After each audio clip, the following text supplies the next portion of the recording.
Usually, YouTube doesn't do much for me. It catches the occasional straggler.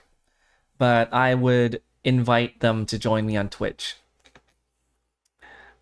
Bailiff, remove that man from this courtroom at once. No. But please, wait. You have to listen to me. There's an emergency. Defendant lobby number 2. Mr. Faraday and the defendant. The two of them, they're both dead, Your Honor. What? What? Oh no. Uh-oh.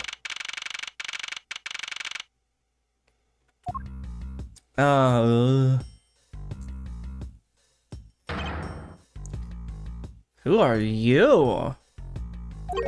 Stay back. Oh, whoa. Not the typical Ace Attorney art style. No one's allowed on the crime scene, period. Just who does this oddball think he is? He is becoming quite the hotspot. Isn't she Mr. Rells' defense attorney? Hi, Emperor. Are you gonna take a nap in your little bed next to the table? Yes, you are. Got a little nappy. Hey, you! No running in the hallway, pal! And who are you to tell me what to do? Ugh, I'll never find out what's going on like this. It's time for some civil discourse. Whom's the fuck? Excuse me, but who are you? Detective Tyrell Bad. Homicide. Tyrell Bad. Tyrell Bad. Bad Tyrell. Tyrell Bad. I don't know. What's the pun there? I was informed of the situation and came as quickly as possible. So, how did you arrive and inspect the body before me? Faraday requested from me to testify in the trial. Plain and simple. Mr. Faraday requested that you be here? I've already contacted HQ about the situation. I've got nothing to say to you, kid. The kid? I'm Mr. Faraday's substitute in today's trial. Therefore, I insist that you update me on the situation. I can't back down here. I have a right to know. Do I need to teach you a thing or two about how to talk to adults, kid? Is he threatening me? He's going for his gun? It's just a mirror. How dare he trick me like that? Faraday was stabbed to death with some kind of blade, and he had a gun in his hand. The other man, Mr. Mackrell, was shot and killed. He was found holding a bloody knife in his hand. Was there anyone else who went to that courtroom, I suppose? Yeah, that big lug over there. His name is Gumshoe. He was in charge of guarding the place. He's claiming that no one else entered the room. If that's the case, then they must have killed each other, correct? Maybe. Such impudence. This guy was really testing my patience. Why was I not informed that you were going to testify in court? Homicides aren't my only gig. Yatagarasu case is also one of my assignments. So you were called upon to comment on the Yatagarasu's characteristics, in order to assess if Mr. Faraday really was a Yatagarasu or not. Well, looks like you just might have a brain after all in that head of yours, son. It's a son. I'm not your son, Pops.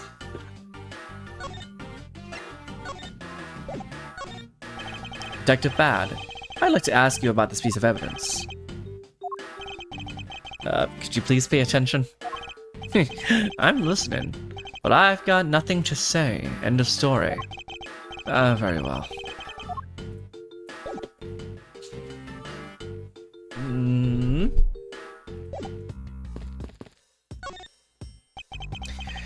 Do you have a minute? You know, I'm not really into talking to people I don't know. Especially at a time like this. I apologize for not introducing myself before bothering you.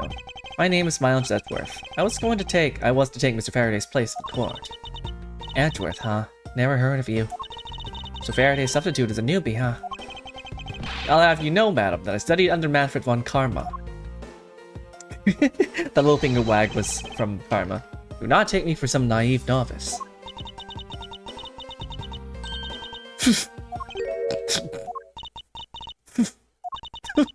Do not take me for some naive novice.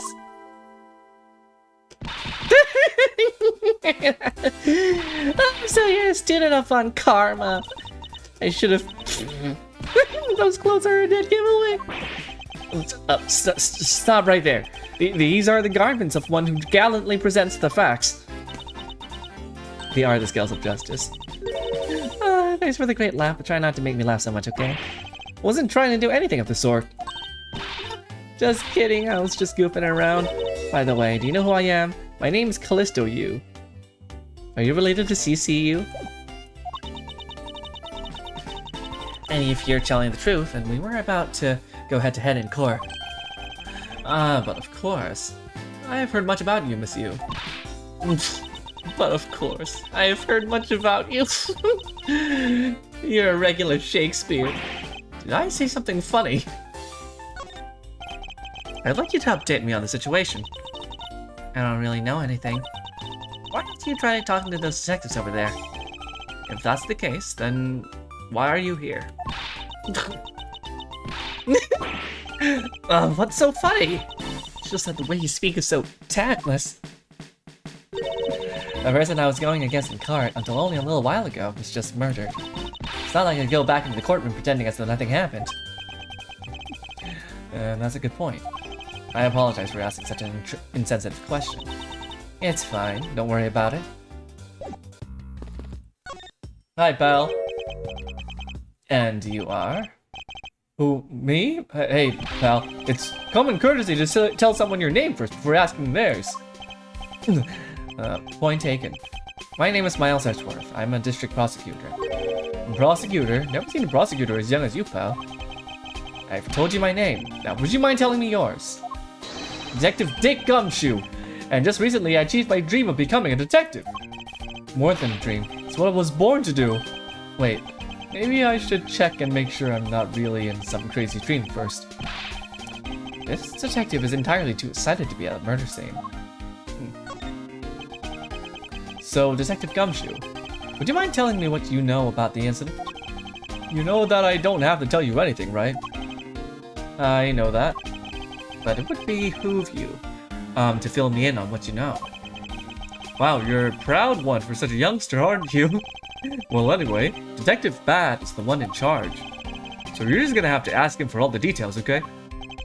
As for me, I was guarding the door to the defendant lobby number 2. So you're on guard detail. Did you notice anything strange while you were on duty? Well, I freaked out when I heard the gunshot, and then I kind of froze. You're a detective and a measly gunshot scared you that much? And again, I'd hardly claim to not know what it's like to hear one at close range. Trauma! Then Detective Bat came running to the scene. We went into lobby number 2 together and both men were lying there dead. Is that everything? Yeah, that's it. I was in the hallway the whole time, but I didn't hear a single peep of a struggle. Huh. Interesting. Other than the gunshot, he didn't hear a single sound of commotion.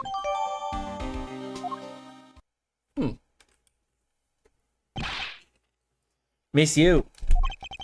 There's someone here who wishes to see you. Who is it? Godopian Embassy staff member by the name of Manny Koshin.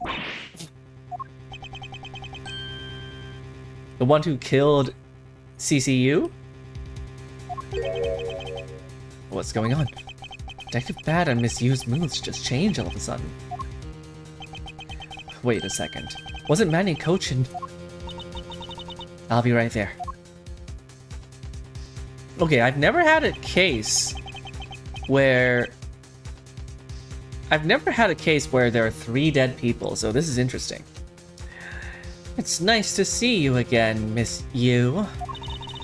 Why are you here? I have no desire to ever see you again. Oh. Now. Actually, would you mind stepping outside for a brief chat? Fine. Let's go. This is Among Us. Who's been killing people? Who's venting? Bad. Von Karma. It's been a long time. I knew you would show up. You usually do when the Yatagarasu is involved, and I see this case as no exception. Do you know Detective Bad, sir? Oh, yes, he's like an old bloodhound that never leaves the scene of a crime. If only he could get a promotion and move on. It's the crime scene where a detective is most useful and effective. It's not like I don't know that. Moving on though, Bad. The man that I just passed by, is he not the suspect from the KG8 incident? So I was right. What is that man doing wandering around here? That Faraday, I can't believe he let such an easy catch get away. Imbecile. I would have proved his guilt in 3 minutes. Von Karma, I think you've said enough for now. It's in poor taste to speak like that about the departed. Very well. Back on topic. I'm placing Edward in charge of the investigation here. Objection! Young Franziska! Papa, how can you place him in charge? Franziska, what are you doing here? I'm here for summer vacation, what else? I have to do so many voices. And me. We're only an hour in. How many characters are there? Franziska von Karma. So she is here on vacation from Germany. She's the daughter of Manfred von Karma and a student of his, who's also a junior to me. You're the one who's junior to me, and don't you forget it!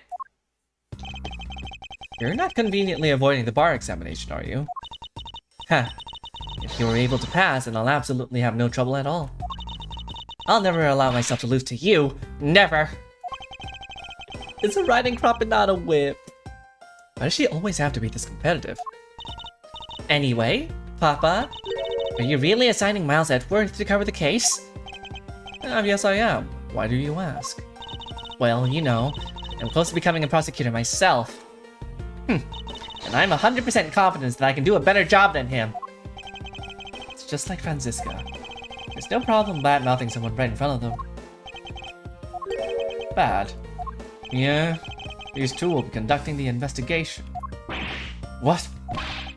Want me to let both of these kids loose on the crime scene? This is the perfect opportunity for them to work in their prosecutorial. Jesus! Franziska being a horse girl kinda adds up, you know, it kinda makes sense. Not to insult or badmouth any horse girls in particular, but horse girls are a type. A crime scene is not a place for children to be messing around in. I'm the one with the authority over this crime scene, Bad.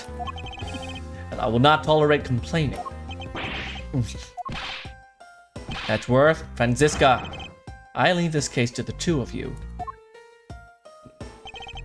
She does have the personality for it.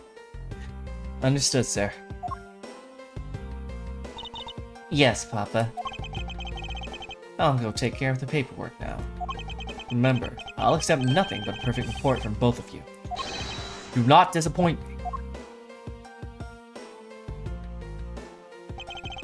Hold up, Von Karma. I still haven't agreed to this. Miles Edgeworth. It's been quite some time, Franziska. This will be the perfect chance for us to see which of us is truly worthy of the Von Karma name. Would it kill you to at least say hello? Long time no see. Very good. Just because you became a prosecutor first doesn't mean you can act all proud. She hasn't changed a bit. Miles Edgeworth! As I was saying, we shall see which one of us is worthy of the Von Karma name. For crying out loud! And reduced to a babysitter.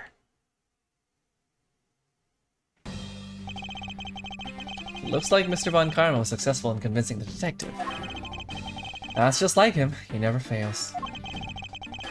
Now, I'd appreciate it if you could quickly run me through the facts, Detective Bad. You're better off checking things out on your own. Very well. Seems like getting help from the Detective Bad will be a most arduous task. Oh, Jesus!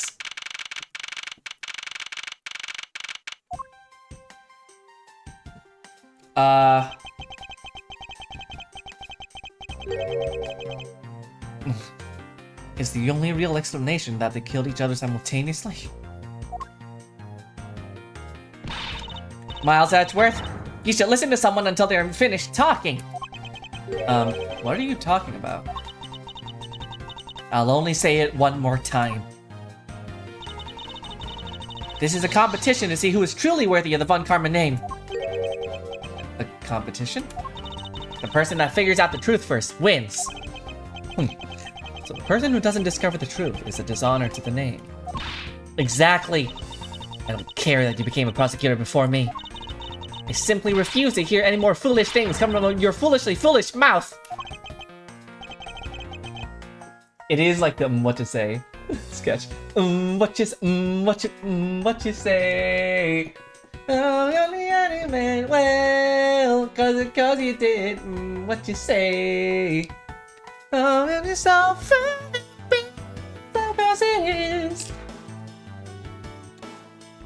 And I'll see you after the ad in a minute. I'm probably gonna get some snack. I'm gonna snack. Snack for the snack.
Oh my gosh, this burrito bowl is huge.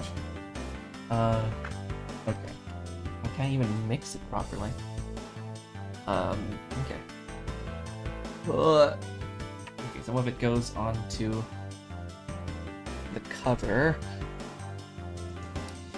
It's falling apart. Okay. I need to make it work. Okay.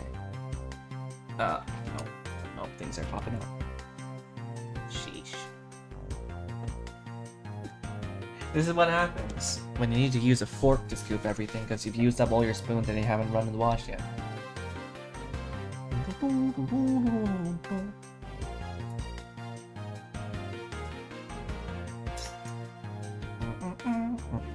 I got pinto beans. I don't usually like beans, but I just figured, okay, I'll have light amounts of pinto bean and see if I actually like it or not. I probably don't like the black ones, and kidney beans are just okay in moderate amounts. I don't know about pinto. Don't know if I've tried pinto directly. Are refried beans pinto beans? Do we know? Do we know, chat? Are refried beans made out of pinto beans or a different kind of bean? Is it like chickpea or something? Okay. I have beans in my burrito bowl. Let's just have a singular bean. The bean for the bean.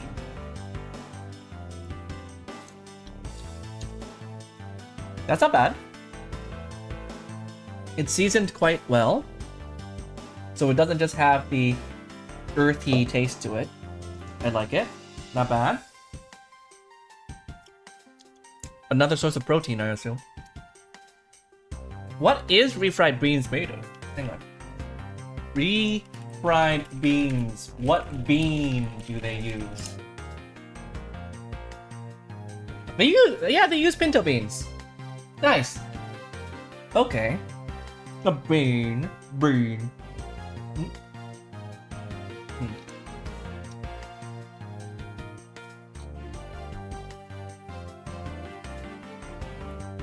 I do like using, well, because I do HelloFresh or Chef's Plate, and sometimes we have meal kits, and they always give you a can of like cannellini beans, the white ones, we just use them in soup, and those are fine. Those are okay, totally fine. You enjoy bean. Taito, what is your favorite bean? Don't say me.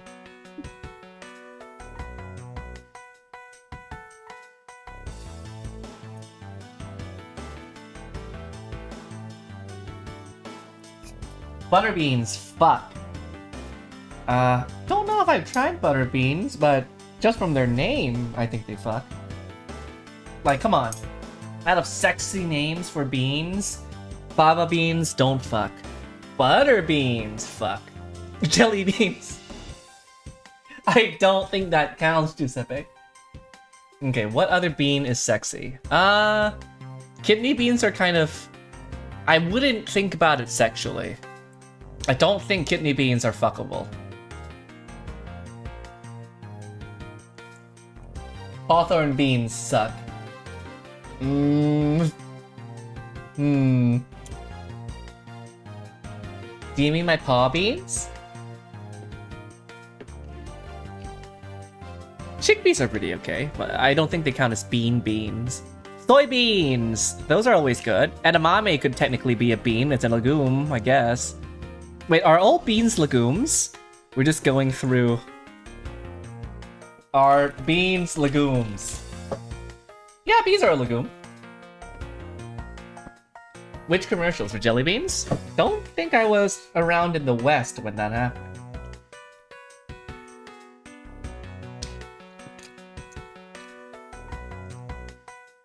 Okay, all beans are legumes.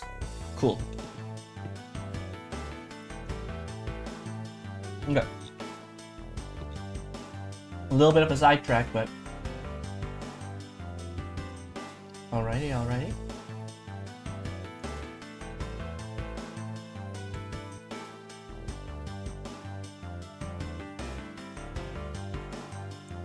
More like weird Asia commercials. I don't know if I've seen one specifically for jelly beans. Fine, whatever makes you happy. Can I take that as you accepting my challenge?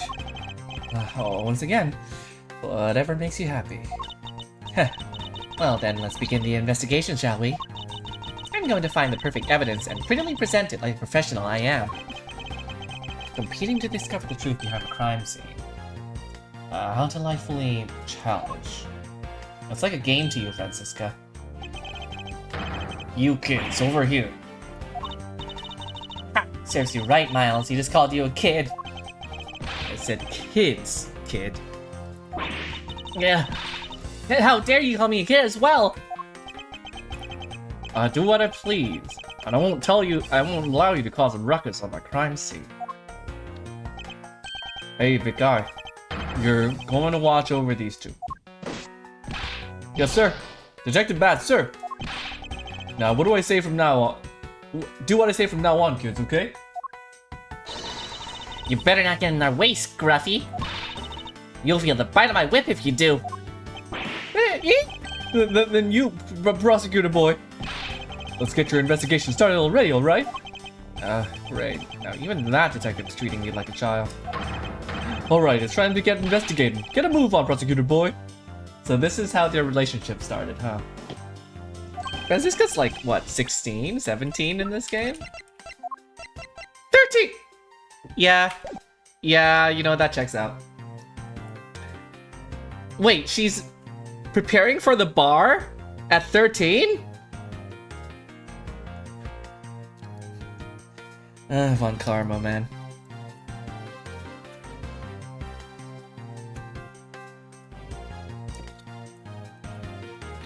Next, she's gonna get her master's at 18.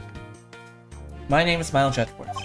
If you were to call me Prosecutor Boy one more time, it will be my duty as a prosecutor to look into your monthly salary. What? And what would you do with my salary after you saw how much it was? That's up to you now, isn't it? Really? Sounds good, pal. So naive. But boy, do I love a himbo.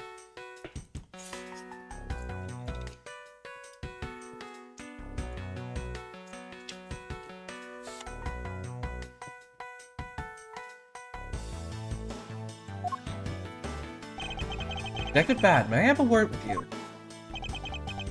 What is it? It appears that both a knife and a gun were used as murder weapons. Yeah, it does. That leads to our first question of the investigation. Where did the men acquire the weapons?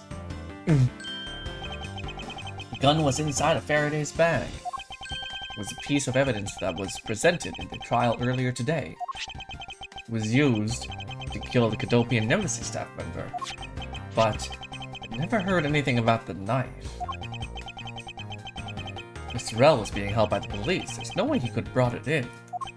Which means it's possible that Faraday had the knife on him from the start as well. Could it have been a piece of evidence that had yet to be presented? But then, why doesn't Detective Bad know about it? Wait, what if... It's possible that Mr. Faraday brought the knife in under the guise of prosecutorial evidence. He could have then brought it out and attacked Mr. Rell with it. Maybe you've got a brain in there after all, kid. What if you treat me like a child forever? Looks like Mr. Faraday attacked Mr. Rell first, who then counterattacked. That's the only logical conclusion you can draw from a scene like this.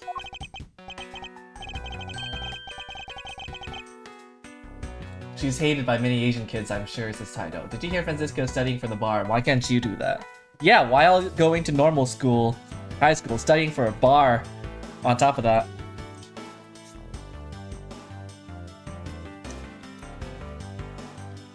Everyone's gonna be like Francisco.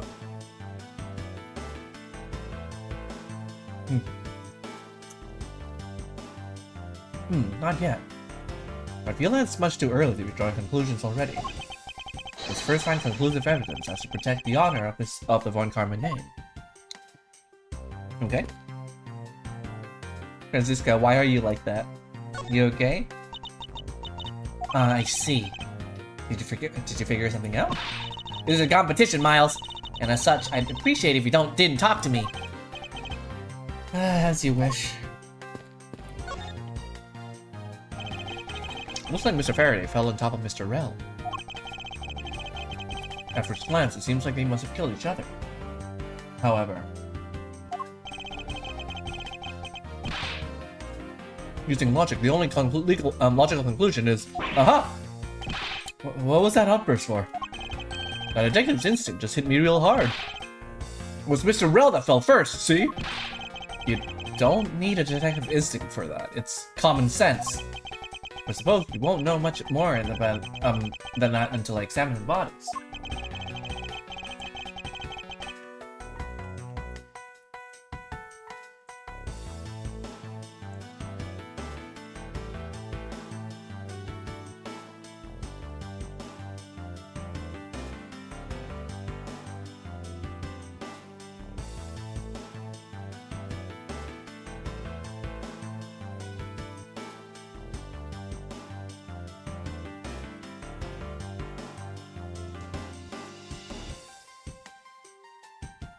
Kids or a PhD, your pick. I won't rest until I've inspected every suspicious thing there. Yep. Okay. His hand is all black down there. His hand is all black down there, see? I wonder what it could be. If you look closely, its splotching pattern resembles an ink stain. An ink stain? Yes, I usually get ink on my own hand when I use my feather pen. Feather pen? I've never seen one before. Sure you aren't just making it up, pal? Wait, so that means... Well, that means he's left-handed. And he's holding the gun on a right hand, so someone might have planted the gun on Faraday. Because why would you use your offhand to shoot?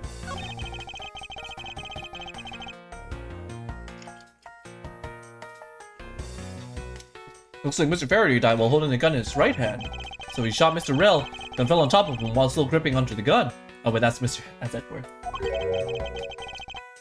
I guess that does seem kind of strange, huh? I mean, why would Mr. Faraday know how to fire a gun? It's not exactly rocket science. Even I know how to pull a trigger. Although I doubt I'll ever need to use one.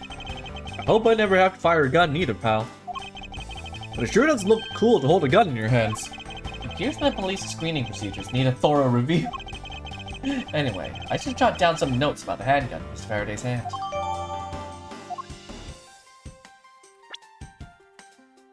He was dual wielding, Czar? Oh my gosh. We need a second gun for that. But it would have been funny. And why are there plastic bags scattered all around? Those bags will be keeping everything safe, pal. I know that much today. You're sure good at this stuff, aren't you, pal? But normally I'd be happy when someone compliments me when it's this guy. Anyway, could these plastic bags be evidence of a fight between the two men?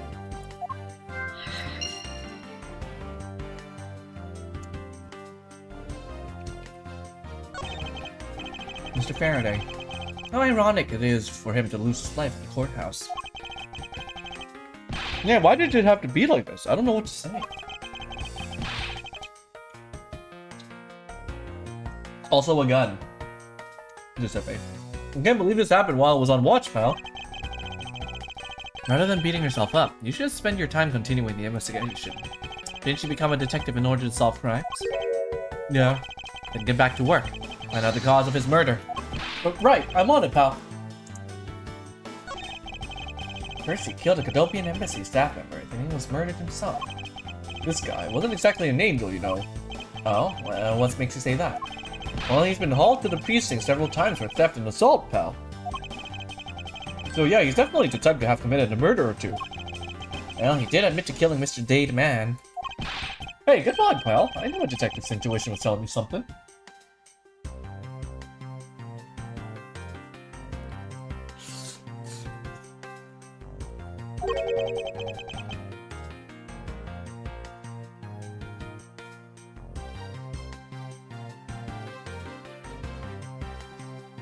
Detective intuition. Yep, you know about it? There's a special feeling that all We don't have time for this conversation right now. Let's return to the investigation.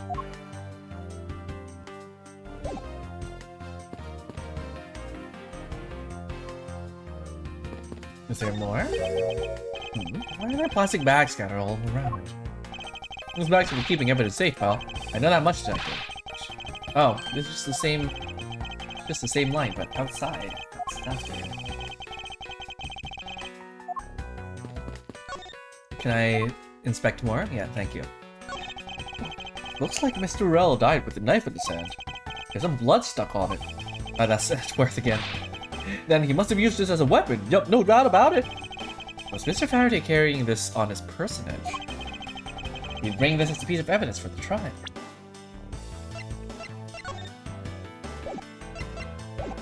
There's like a symbol on the weapon. Or did he bring it with a very different intention in mind? I should jot down some notes about it. Yeah, there's a symbol on the knife itself. That might be Cadope. I don't remember the name.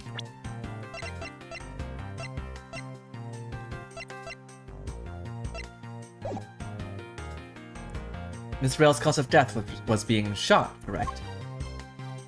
That's what we think, but it's hard to tell with him lying face down. Death is bad enough, but it's truly lamentable that someone would try to hide the truth. Are you sure they were trying to hide something? I can't confirm Mr. Rail's cause of death with his body positioned like that. Detective Bat, I'd like to examine the bodies in further detail if possible. What's this? You're not able to form a theory with them all, the way they are? I believe an examination of the body is vital to finding the perfect evidence, don't you? I suppose you do have a point. Well, hurry up and get along with it!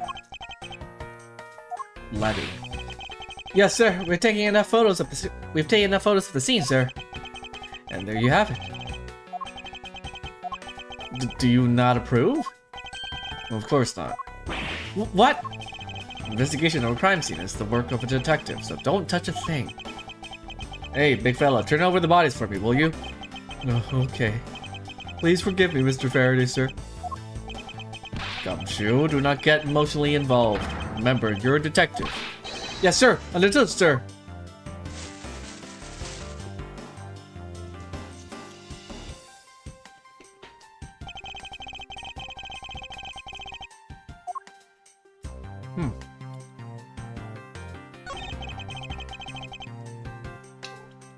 It's a knife wound in his chest here, see?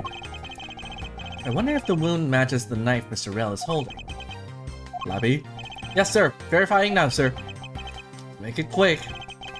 From the look of things, one could deduce that the knife Mr. Rel is holding is what killed Mr. Faraday. It looks like Mr. Faraday was stabbed with this knife that Mr. Rel is holding. Yo! What's wrong, detective?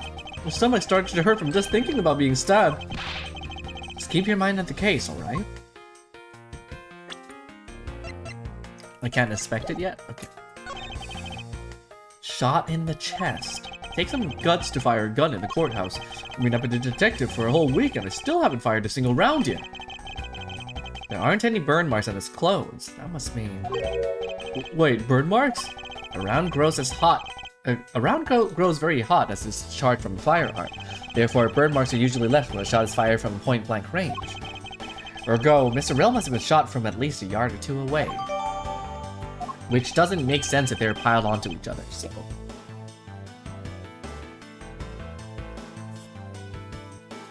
You sure do know a bunch of neat stuff for your age, pal. How much younger than am I? What? There's no age for me, but how old is Gumshoe? 26? Miles is probably like 22, 23, right? Not that bad.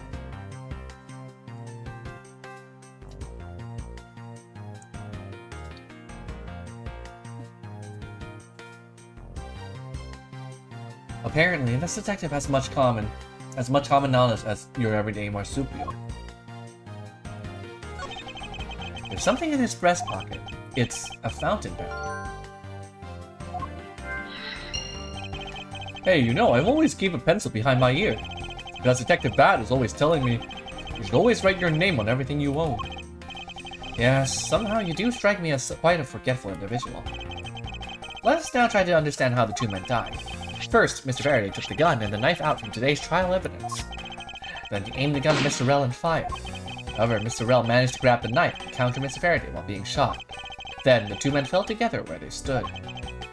That's my theory in any case. What a crazy way to go. Still, we're doing more detective work than Gumshoe. It's kind of funny. Like, I know detectives are the ones supposed to come up with this and we're just supposed to work in court, you know, but we are more of a detective than Gumshoe is in this game.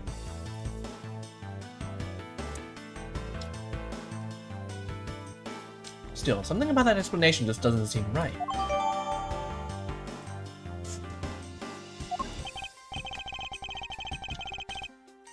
I believe I now have a firmer grasp on what happened here.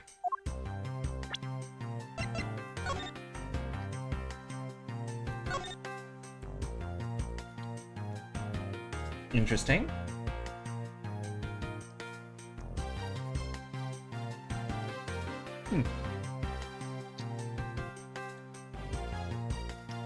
Rel died of bullet wound to the chest. There's no gunpowder burn. A few yards away.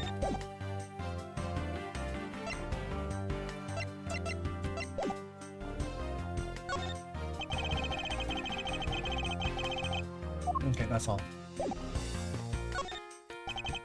Oh. I just want to talk to Gumshoe, pal. Detective Bat, do you have any thoughts on the case? Faraday and Rel. Looks like they killed each other to me. Although, there are a few things that just don't seem right. What do you think they'd be? What do you think they'd be? Why don't you try thinking on your own first before you bother me, boy? What? I've been downgraded to just boy? Okay, let's put things together. Ate a banba and let Mucka stamp. He was not interested in the banba. Banba means banana, by the way. It's just lingo that we've come up with.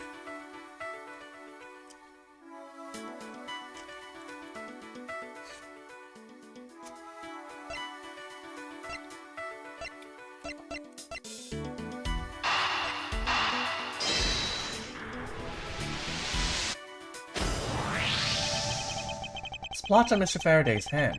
I wonder if it might be the ink from his fountain pen. Ooh, let's ask the lab guy. Detective Gumshoe, I confirm that the substance on Mr. Faraday's hand is the ink from the fountain pen. I see, good work. Yeah, I've always wanted to say that, even if it was just one time in my life. Mr. Faraday wrote with his fountain pen in his left hand. I think it's fair to assume that he was left-handed. Yep. It appears that Mr. Faraday's pen is very important to our case as well. Okay, if you say so, pal.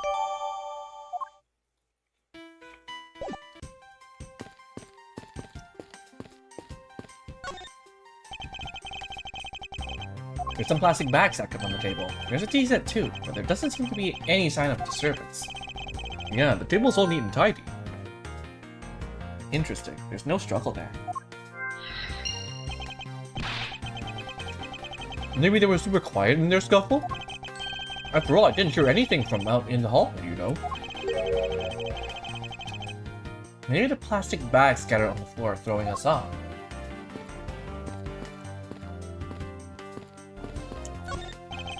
There's some stuff in the bag, pal.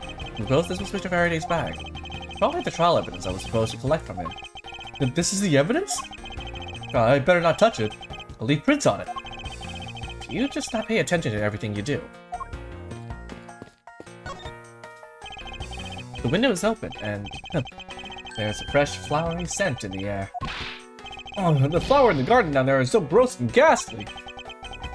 Do you think maybe you could try offering something useful for a change? Well, at least there's no way someone to escape through the window, pal. Maybe Gumshoe's leaving you to shine? After all, a duel against Francisca? Hey, Chris! How's your week been? First week.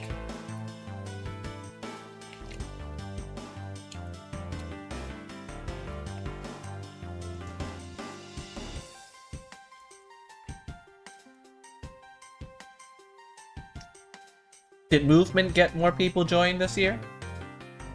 Movement is the transportation society that the university has.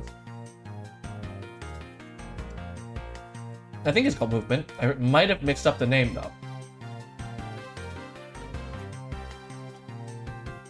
Sounds like a good name to have for a transit-oriented, like, society though. It wouldn't wake up and smell the flowers after a fall from the 3rd floor. Are you willfully ignoring the fact when there are also iron bars in the windows? Yeah, I guess there's that too. Either way, no one could get through these windows, right? Thought of everything when they were designing this courthouse. Very nice. Someone could have fired through the window.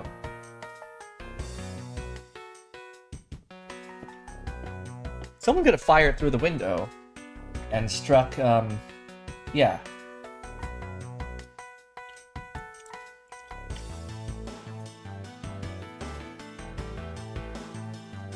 No, this one... One's a stab wound and one's, a gunshot, so...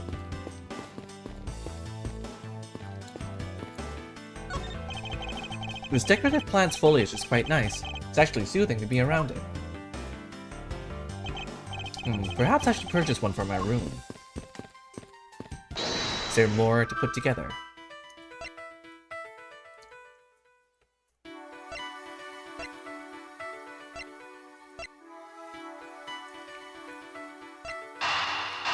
Is there anything to connect here? Yeah. It's a very tidy pile of plastic bags on the table. And yet, a portion of them wound up scattered on the floor as well. It's not likely that the ones on the floor were knocked over during a struggle. In which case, might there not be another explanation as to how they got there? Another reason? I believe it's possible that the blood on the outside of the bag is related somehow. Yeah, please get that blood away from me, pal! Detective Gumshoe, whose blood is on this bag? Hold on, let me ask the lab guy. Alright, please hurry. Wait till you get a load of this, pal, it's Mr. Faraday's! Oh, and the technician said they didn't find anything else on or in the bag either. It would appear that this bag is a very important piece of evidence. Okay, if you say so, I leave it in your hands, pal.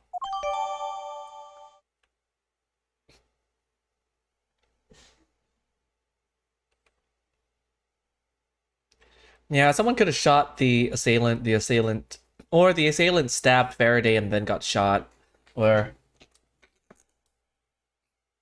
I don't know.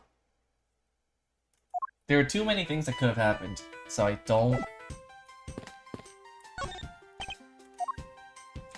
want to make assumptions yet.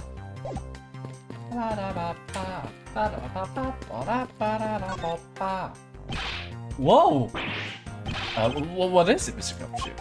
Detective, my TV at home is so tiny compared to this one, pal. Then perhaps you should purchase a bigger normal-sized television like this one. Ooh, let me see here. Wow, this thing is huge! The ADHD. Whoa! Way too noisy. You're the noisy one, Scruffy. Don't touch it. You'll get your fingerprints all over it. But I didn't touch it. Preservation of the crime scene is the foundation of detective work. The foundation? Sounds like something the rookie here needs to shore up on.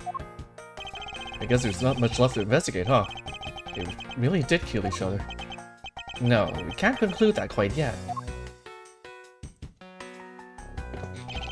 Still something I find very peculiar here. The theory that they simply killed one another is too simplistic in this case. In fact, there's actually a contradiction that shows there's another possibility. No way, pal. Really? I suppose I'll just have to show you the contradiction in this crime scene. Oh. Again, he's holding this in his right hand.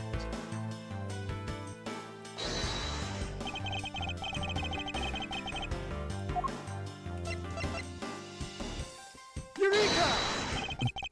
Now we come face to face with the contradiction I spoke of, and it is this. Mr. Faraday used his left hand to write with his fountain pen. Ergo, he's left-handed. And yet the handgun is in his right hand. Don't you find it odd that the left-handed Mr. Faraday would hold the gun in his right hand? That, ladies and gentlemen, is the great contradiction haunting this crime scene. Oh, ad time.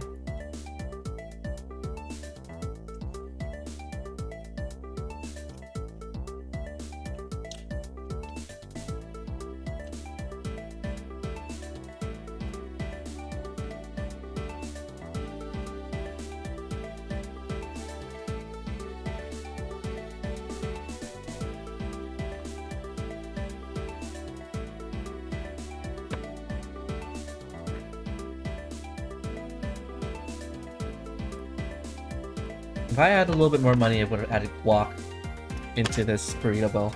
Would have made it even better. It's pretty good. And salsa makes it nice.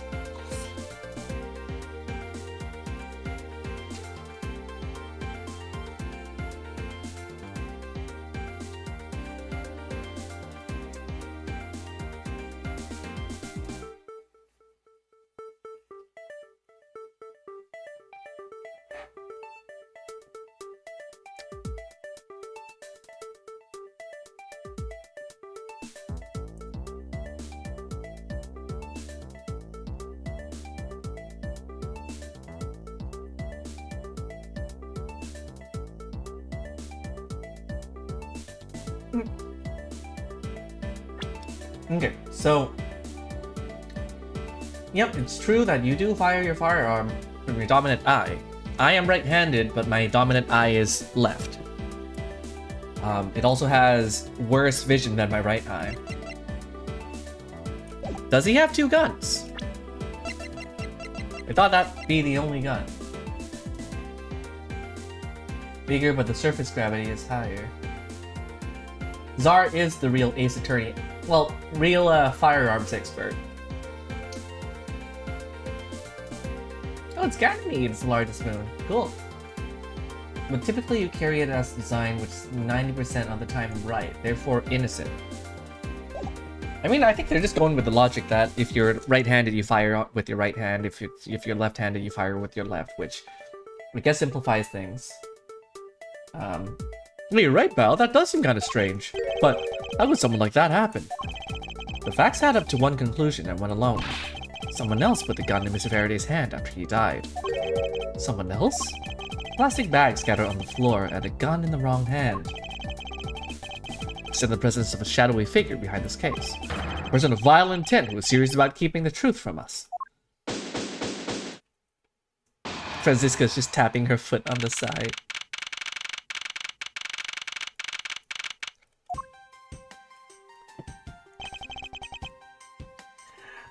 Here's the autopsy report. It is probable that Mr. Rell survived for a short time after he was shot. However, Mr. Faraday died instantaneously from his stabbing. Interesting. You got your updated autopsy report in Ace Attorney fashion. Looks like we now know everything we need to know about this case. Are you sure we know everything? Of course. The incident began when Mr. Faraday attempting to get his revenge. The prosecutor went into a rage from being accused, then tried to kill the defendant. But the defendant fought back and they ended up killing each other. Ta-da! It's all very clear and simple. There's absolutely no margin for doubt. Do you really believe that to be the truth? Ha! Are you saying that just because I figured out the truth before you? That you don't want to believe that it's true? It's alright. If you disagree with my argument, then prove me wrong. Well, if there are any contradictions to be found, that is. Don't worry, I will. Franziska in the main trilogy is really good. Like, she's very capable. But they just need someone that you gotta argue against in this game. And Franziska being kind of like the half-sister, or sister, adopted sister, is the best character to do so. I don't agree with the fact that they're dumbing her down, but you gotta. Their excuse is that she's 13. If she's 13, maybe there's a bit of leeway. Mr. Faraday's death was instantaneous, while Mr. Rell survived for a short time. From this, it's obvious that Mr. Faraday died after he shot Mr. Rell.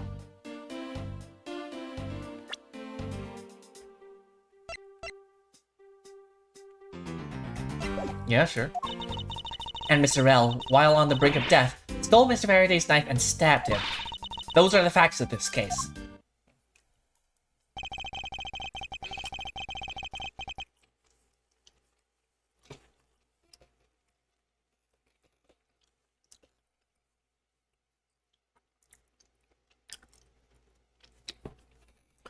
Mr. Faraday's death was instantaneous, therefore he must have attacked first. Yeah.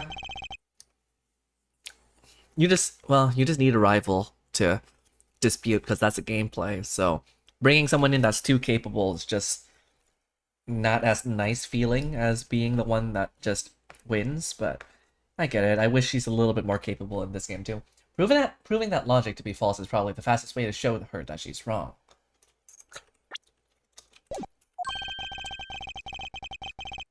In that case, I should first look for any holes in your theory.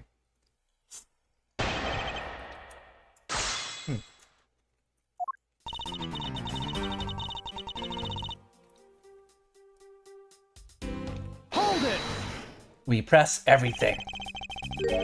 Do you truly believe that Mr. Faraday died instantaneously? I have the murder report right here. Mr. Faraday died instantaneously of shock due to being stabbed in the chest. There, you see? It's been documented clear as day. I just love that Edgeworth just got stunned by being fact-checked. Come on, buddy, you know this.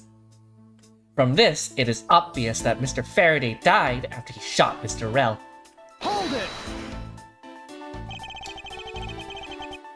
Mr. Faraday shot Mr. Rell before he died. Do you have any basis for that statement? Your foolishness has no end, does it? Does it? Now, I hate to repeat myself, however, Mr. Faraday died instantaneously. That's all the basis I need. Alright, so Mr. Faraday died instantaneously. Then he must have attacked Mr. Rell before being stabbed. You're finally beginning to catch on, I see. Hold it! So you believe that the dying Mr. Rell stole the knife from Mr. Faraday? Mr. Rell became desperate as he did not want to die. Human beings can do amazing things when they are put to the test. So, the two men struggled. And in the end, Mr. Rill was able to grab the knife and stab Mr. Faraday. The messy condition of this room is a testament to their struggle. Yes, my logic is perfectly sound. Can you really say that it's perfect? What are you insinuating? Nothing, however, I can't let what you said slide by without further inquiry. One must be clear and precise. If you could append that statement to your testimony. Fine. There was no struggle. Hang on. Hold it! Whoops. About the statement.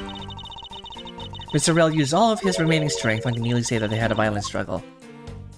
Of course, it's nothing compared to what my riding crop can do. How does one compare the damage the crop can do with the state of this room? Furthermore, all the plastic bags on the floor in this room were scattered there due to the fight. Is there anything else that I can explain for you?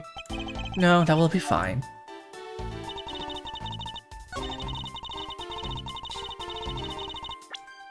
Can I just show that there's... Is there a way to show that there wasn't a struggle? There's blood here from Mr. Faraday, but there are no other clues to be found, which begs the question. Do I need to put this bag inside another bag in order to preserve it as evidence? Put the bag in the bag!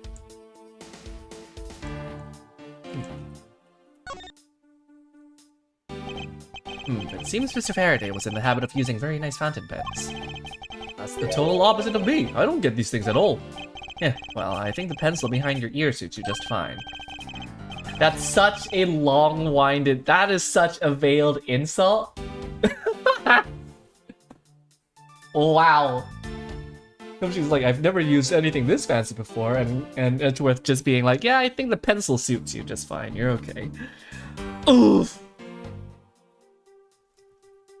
Really? You think so, pal? Man, I knew it was worth something.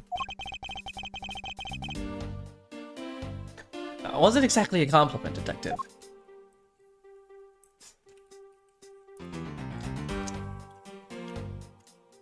Could the fountain pen have been the murder weapon? This looks like a quality nib. Hey, let me test it out, pal. Ooh, this is really... It got ink all over my hand! Native gumshoe, don't ever play with the evidence like that again. Doesn't look like there's blood on it. It's unlikely it's gonna be the murder weapon, but it is kind of similarly sized. Can I...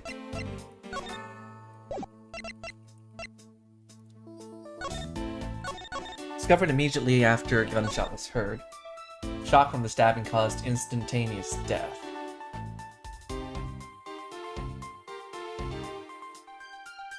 Rell died of a bullet wound to the chest. There was no gunpowder burning on his clothes, suggesting he was shot from a few yards away. It's possible he was being alive for a while after being shot.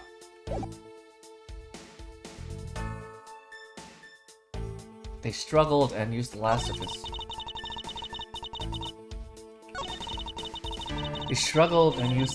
strength to counterattack Mr. Faraday. Do I counter this with the fact that they didn't seem to have struggled at all? Objection! Oh, I don't think so. Okay.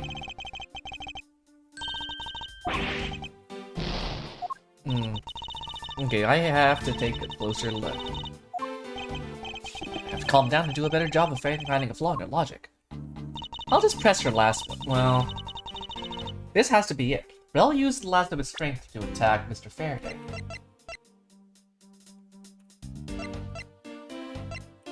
Didn't hear a sign of a struggle. There it is. Objection! If the two men were fighting, their struggle would have surely caused quite a bit of noise.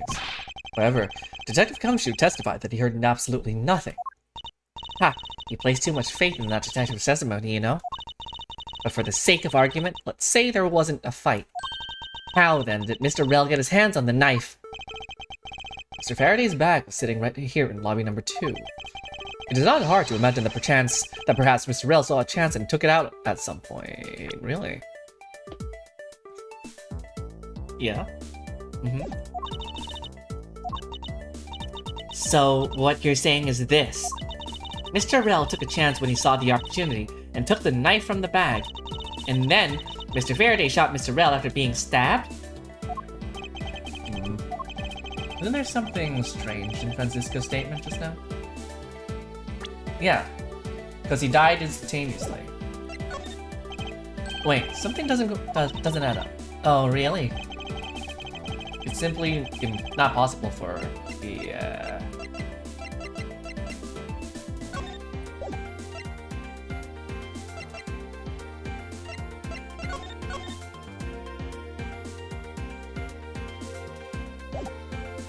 Take that!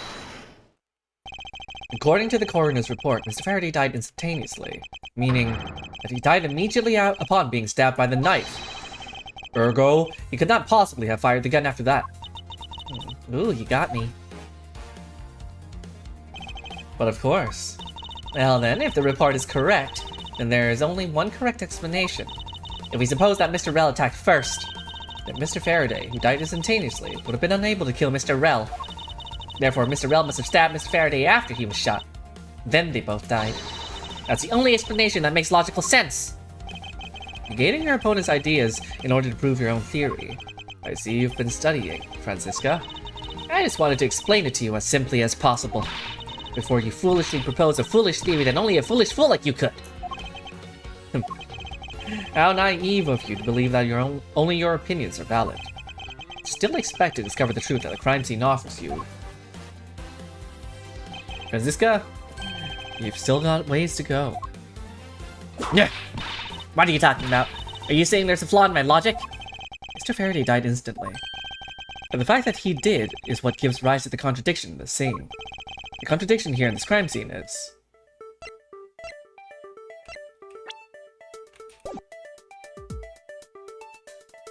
is the order of the bodies. Let me get this straight. What you are arguing is this. Mr. Faraday took the gun from his evidence bag and shot Mr. Rel. Then, the wounded Mr. Rel found an opportunity to take the knife and strike back. Upon being stabbed, Mr. Faraday died on the spot, and Mr. Rel died thereafter. If that's the case, how do you explain this? Take a good look at the order in which the bodies are piled. No! Mr. Faraday's body is lying on top of Mr. Rel's. Therefore, Mr. Faraday is atop. You heard it live! Mr. Rel must have died before Mr. Faraday. Impossible! Yes, I agree that it seems strange no matter what angle you approach it from. Which means that the real mystery behind this crime scene, that we must solve is... No, not so fast, Miles Edgeworth. What now? I simply think that you ought to think a little bit more outside the box. And that it's even clearer now that the incident started with Mr. Faraday's murderous intent. She sure bounced back quickly. Explanation won't be enough this time. It's going to take some very decisive evidence to prove her wrong. I'm probably gonna have ice cream later tonight again. What's everyone's favorite flavor?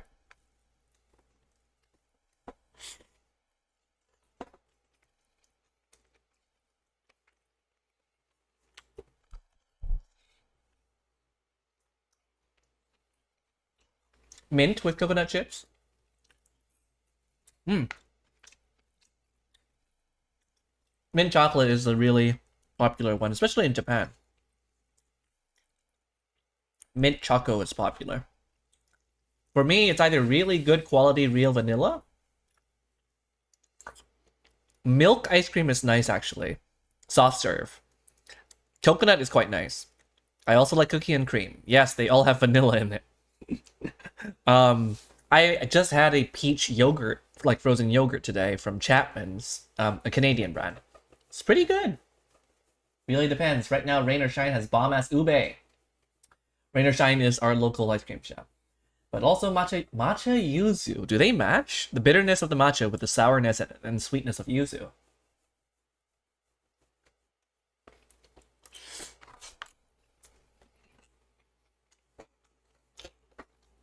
Hey, Amarena.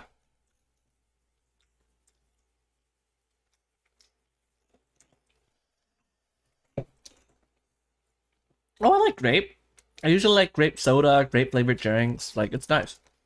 It was just chance that Mr. Faraday's body fell on top of Mr. Rel's.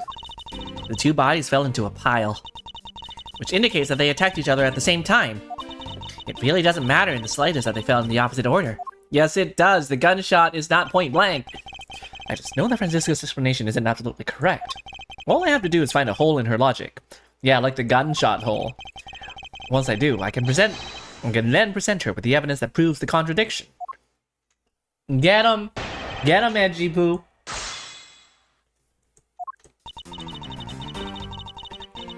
Nope. Nope. Nope. Objection! What do you mean? What do you mean? Did I not press that? Was I supposed to press that? Like, there's no way they... Okay, maybe it's just the wrong place to present it, right? But I'm on the right track.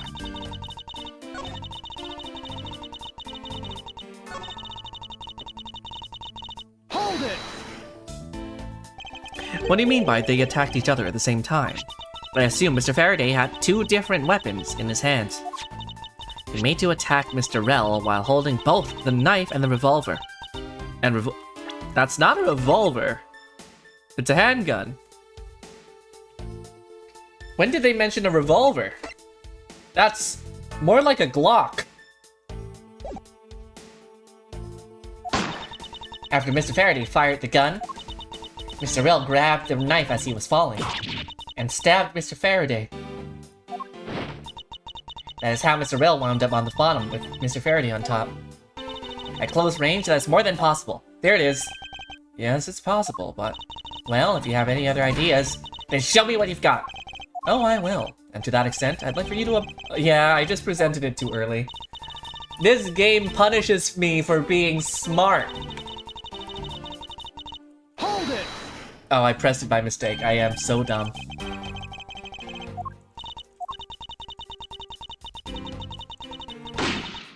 I can't skip this fast? Okay. Okay. Okay, here we go. Grape juice.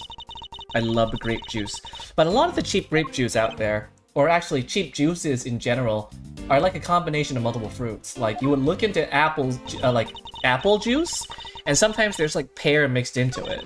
Or the mango has like peach or something in there as well.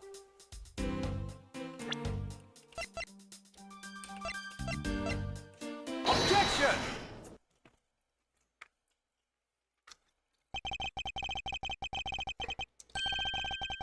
So you believe they killed each other at close range? Sorry, but that's impossible.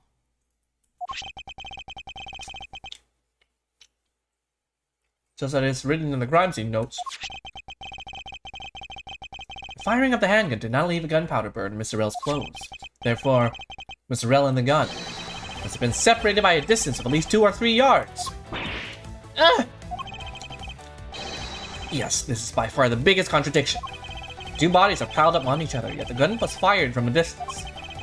And with there being no chance that Mr. Rel moved that far after being shot, but there's only one possible explanation.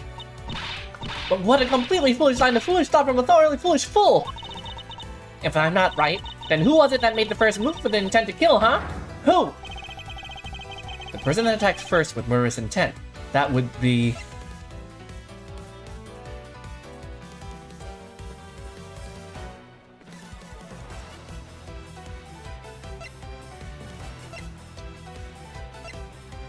right? Because Mr. Rel couldn't have shot Faraday. Well, it didn't end up like that. Because the crime scene didn't... So, couldn't be Faraday. It couldn't be Rel, because... Neither man? Here in this room, contradictions appear no matter which man we claim attacked first. Thus, there can be only one explanation. There was a third person here. Was that this third person who killed both Mr. Faraday and Mr. Rel? And set their bodies up to make it look like a double murder. That third person is the real culprit. Miles Edgeworth, there's just one thing you're missing. Evidence, correct? Exactly. Everything you've said up until now is nothing but a story played out in your head. There's an open window. This is where the real test begins. Can you prove that there was a third person involved in this crime? Of course. If a third person was truly here, that fact would resolve that glaring contradiction. And prove that this has all been a setup, made to look like they killed each other. I'll present it, and lay bare the final piece of puzzle that is not yet in place. What is the piece of evidence that proves that there's a third person involved?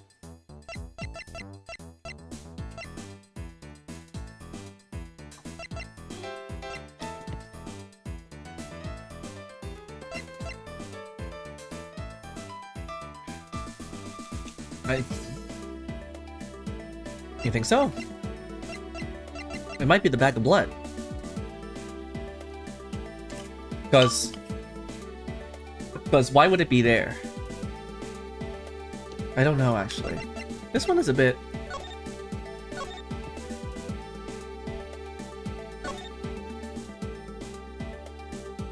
Because... Why is the bag there? It's not even on top of Faraday. I'm gonna pitch this one first. Take that! The gun in Mr. Faraday's hand and the plastic bag with his blood on it. These two items point to the presence of a third person. How so? Recall Detective Gumshoe's testimony. I was in the hallway the whole time, but I didn't hear a single peep of a struggle. If there wasn't a struggle in this room, then there shouldn't be any plastic bags on the ground, meaning that someone else must have deliberately scattered them around. Do you not see the possibility in this? Disregarding the gun for the moment, there's a high probability of a blood splatter when a knife is used on a person. The culprit held the knife with a plastic bag around it. They could use the bag to catch any blood splatter from where they withdrew the knife. Then, by spreading a few more plastic bags around, mixing the bloody one in with them, and arranging the room to make it look like there was a struggle between the two, they were able to conceal their presence. Defeated noises. Looks like we've still got a long way to go in this investigation. Yes. Objection! Huh?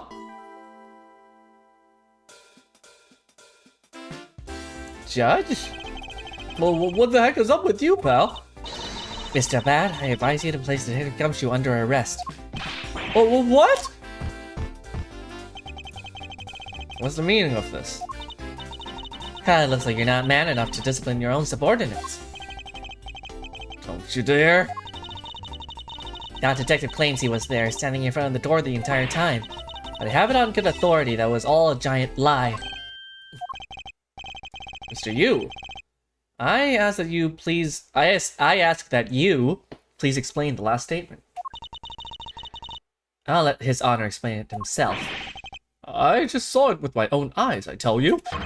During the recess, there was a period of time when there was no one in the hallway. What? See, Mr. Bad? So I ask you, why would a detective who was supposedly doing his job the whole time want to fabricate such a lie? Gumshoe, did you kill Faraday?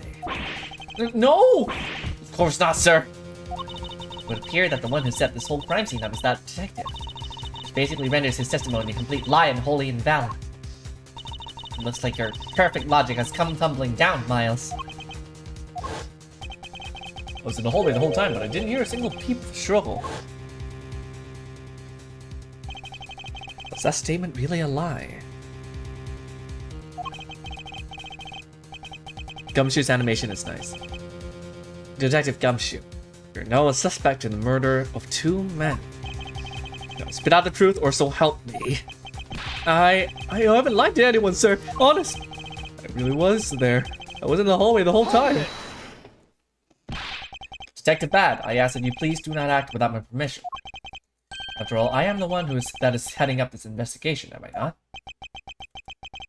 Don't talk like you know what's going on, boy. All I want is for this investigation to run perfectly. Perfection is the only wish of a disciple of Von Karma, after all. Therefore, before you take Detective Gumshoe into custody, I'd like to set the record straight on something. And what's that? What should I ask Detective Gumshoe about?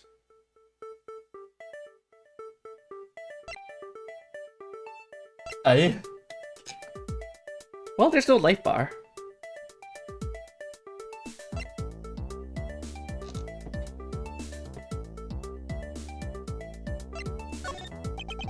I suppose the one thing I'd like to clarify, is Detective Gumshoe's motive for committing this crime. Motive, huh? Gumshoe? Got a grudge against Faraday or anything? No, sir, not me. Not a single bad thing against Mr. Faraday, sir. Is that a fact? Objection! You really have a problem with lying, don't you, Detective Gumshoe? I'm telling you, I am not lying! The more unnatural you act, the more suspicious you become, you know. If you want a motive, Edgeworth, I have one for you right here. Could you please share it with us? However, be forewarned that I wouldn't hesitate to object to flights of fancy.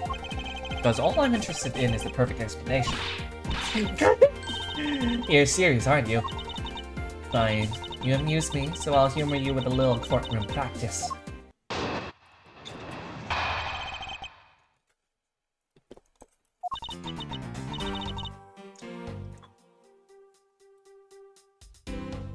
Was about a week ago. I saw the detective get chewed out by a livid Faraday in front of the precinct. He stood there super pale as Mr. Faraday yelled, "That's a salary cut for you, you nitwit!" Brand new detective suddenly getting his salary cut. That's reason enough for a grudge.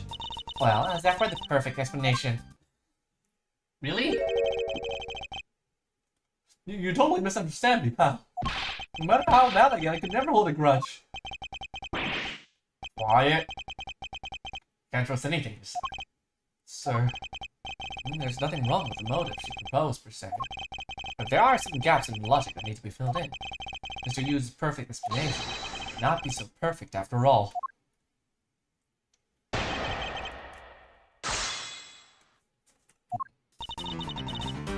Okay, I think it might be ad time soon.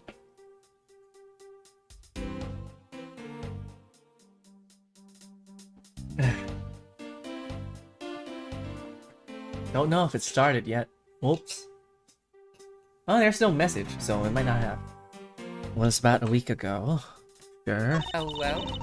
Posture check. Oh, thank you.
Snack.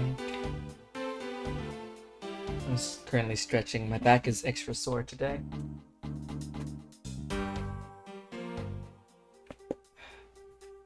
It's nap time. For you? Still hungry?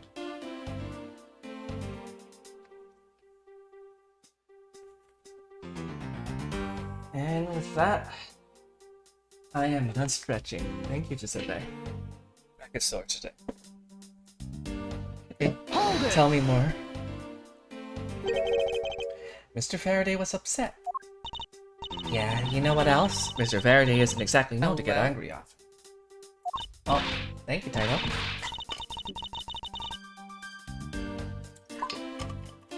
Yeah, there he was, totally beat red in the face. And the offending detective just stood there, pale as a ghost, like he was about to die. Just like the face he's making right now, right? No, I'm completely innocent, I tell you. Poor man. It was quite the scene with the detective. Hold it!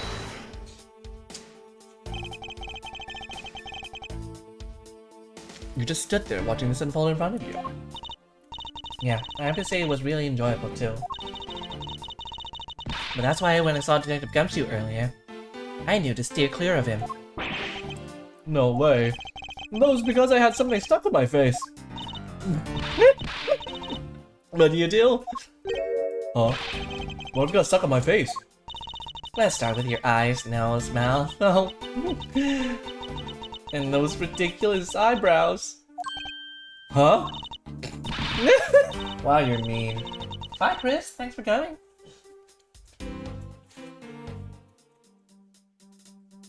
Tell me more about how your week went. I asked you about it a little earlier. Oh man, missing what they had is just too much fun. Miss you, if you don't mind, I'd like to return to your testimony now. Sure, why not?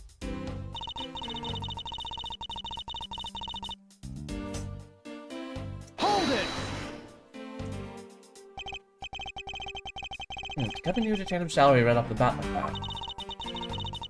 Not really that familiar with the way you guys relate, but isn't that common practice? Speaking of cutting my salary, didn't you threaten to do that to me earlier too? I suppose I did. It's only natural to cut a worthless detective salary down to their actual worth. My father can even fire anyone, new or old, with a snap of his fingers. Do you really think that maybe that's good enough reason for detectives to hate you people? That's reason enough. Well, I guess. Really shouldn't cut people's pay. Detective Bad, don't tell me Mr. Von Karma cut his salary earlier. Huh?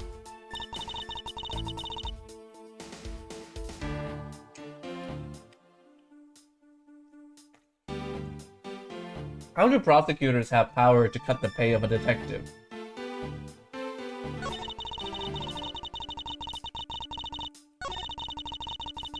Hold it! I'm calling explanation perfect. Is it not to your liking? Unfortunately for you, it's just not up to my standards. Oh, is there something you want me to clarify in that case? What should I do? Should I raise an objection? First of all, do we have anything to prove, even?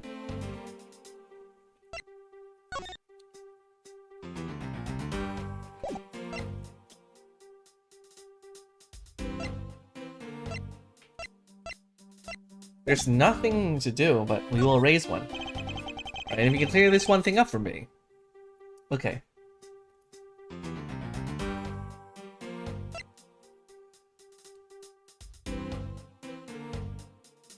And what about Mr. Rel? I understand Detective Gumshoe's potential motive for killing Mr. Faraday. However, what about his motive for killing Mr. Rel? His motive for killing Mr. Rel? Like I would know. There was no clear motive for both of the murders, and I doubt this incident would have occurred. Wouldn't you agree? Is there anyone else who might have had a grudge against either of the two men? Or should we look into that ourselves? Oh, in that case... I have absolutely no idea. What? That's impossible. You must know something. Wait. Can you please not glare at me like that? It makes me laugh. Didn't even do anything and you're already laughing away. Anyway, the way I see it, as long as he had a motive to kill one of the two, his crime would have played out the way it did anyway. Oh, would you care to explain your logic? And this time, please try to provide a truly perfect explanation. Perfect this, perfect that. Stop being so uptight. Is that just a requisite trait for being in Von Karma? Miles Edgeworth, I demand that you shut this woman up! I wish you'd both be quiet for just 1 second. Oh well, I guess I'll just have to explain it to you kids. Well, so far we're doing well. There's no one out there with a motive to kill both Mr. Faraday and Mr. Rel. All you really have to establish is that someone had a grudge against one of the two men. Mr. Rel, who happened to be there, became a witness to Mr. Faraday's murder. Therefore, he was killed out of necessity, instead of it to look like they had killed each other. I was afraid you would do that. You would say that. I wonder if that's really true. Is there no one out there with a grudge against both men? Should take another hard look at the evidence for this morning's case. I mean... it could be Manny Cochin. He's got something... yeah, he's against Rel, because... no, he's against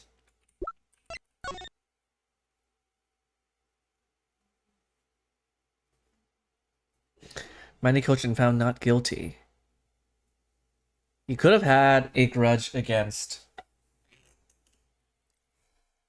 Wasn't it Faraday back then?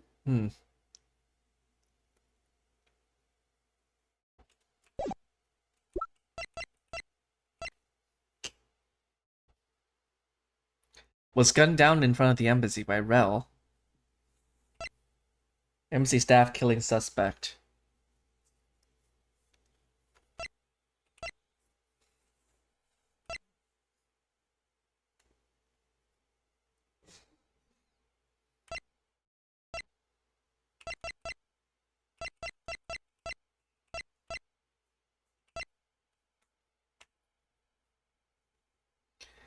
Stabbed to death with knife in lobby number 2. Well, okay, he's connected to the previous case, for sure. And it's related to Manny Kochin. But Kochin was let off the hook, so I don't know why there would be a grudge there.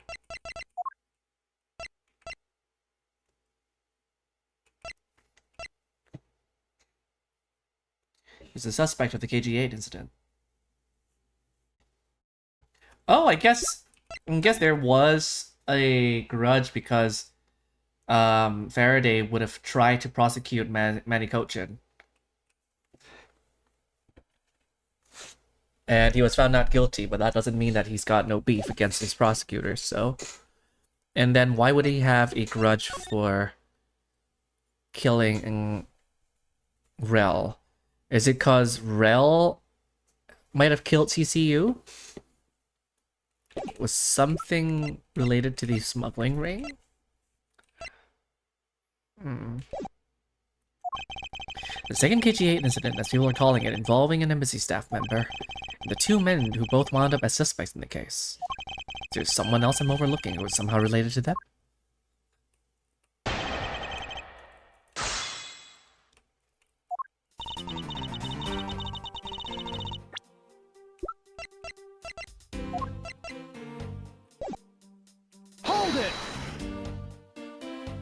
So there's no one else who might have a grudge against both Mr. Faraday and Mr. Rel. I suppose no one is a bit of a stretch. But I'm pretty sure no one like that was here in this courthouse today. She's lying through her teeth. Just saw someone like that here earlier.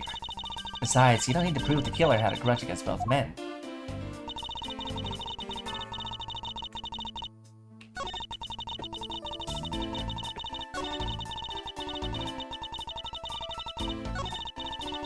Can I not present people?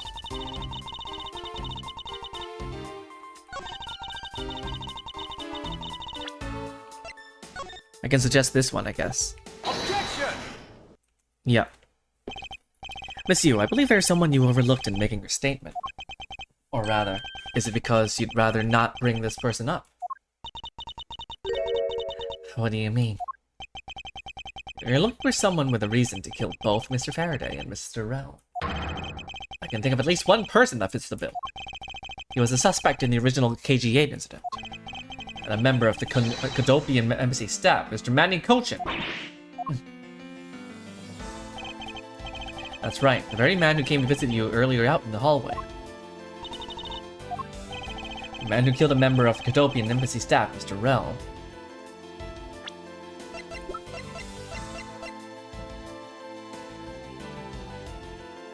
Killed a member of the Cadopian embassy. Mr. Rel, yep. And the man who was the lead prosecutor of the KG8 incident, Mr. Faraday. Yeah.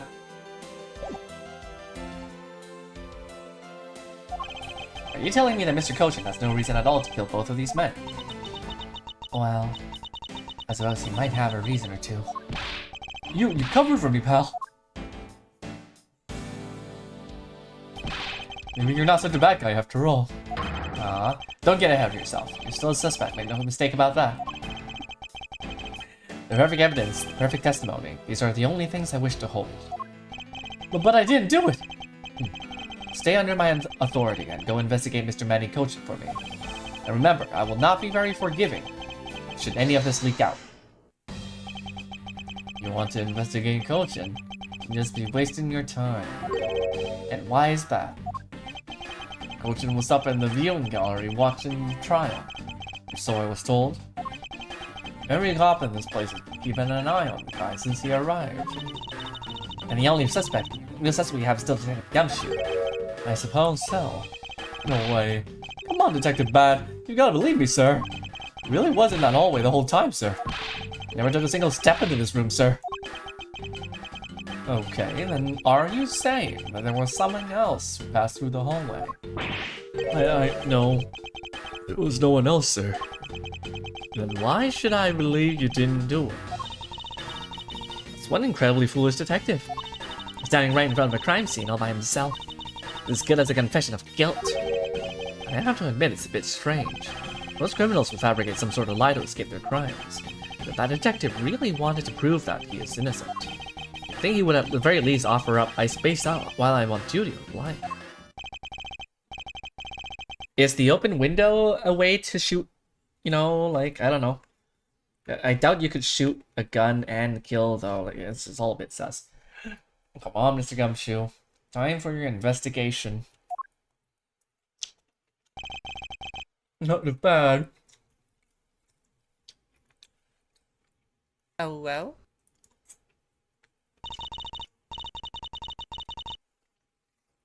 Hi, Luke. Not bad. I took my kitty to the vet today. A little worried about her checks, but we're gonna get results tomorrow. Where's the bullet casing? There was none found. This probably might not even be the murder, where the murder took place, though. And, yeah, did you stream earlier today, Luke? Yeah. I had to say yeah there, sorry, I got sponsored by it.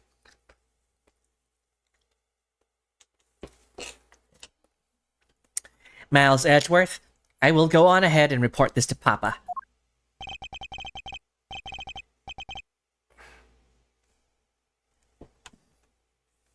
Wait, Luke, you were at the bar earlier today, right? Performing? I'm just really tight on money at the moment. So I'm just home. And that, as they say, is that. Right, everyone? Oh.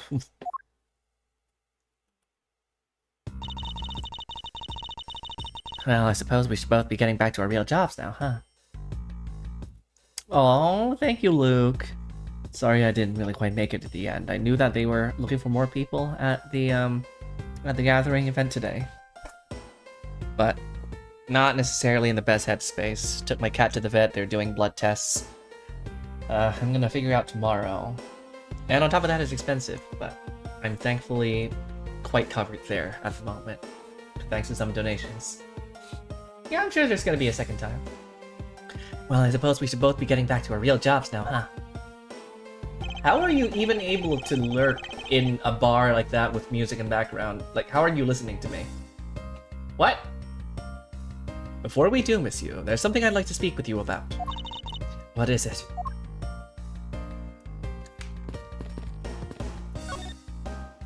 So, what did you want to ask me about? The current case of the murdered Cadopian embassy staff member. I've heard that people have begun calling it the second KG-8 incident. Only among you law enforcement types. And, what about it? I'd like for you to tell me everything you know about the original KG-8 incident. I'm afraid I can't help you. I don't know anything beyond what was reported in the papers. No, I believe you know much more, since you are directly tied to the KG-8 incident. I'd appreciate it if you stop with the false accusations. Baseless outbursts are useless, both inside and outside the courtroom, don't you know? I do, but I also know that I do have a leg to stand on here. You think you can stop making that ultra serious face in front of me? If you could please laugh, and if you could please stop laughing for just 1 second. I'm not going to make any headway like this. I'm just going to have to show her exactly how related to the KG-8 incident she is. Paper! Paper! It's you? I believe I have proof of your connection to the KG-8 incident. That file is your proof? Very well then. Why don't you tell me exactly how I'm related to the KG-8 incident? Through the victim. Your connection to the KG-8 incident is through the victim. The victim's name is CCU. You will know that she has the same last name as you. As if they're As if they're the only two in the world that have that last name. I guess we just run on that logic, I guess. Can you really still tell me with a straight face that you are not related to this case?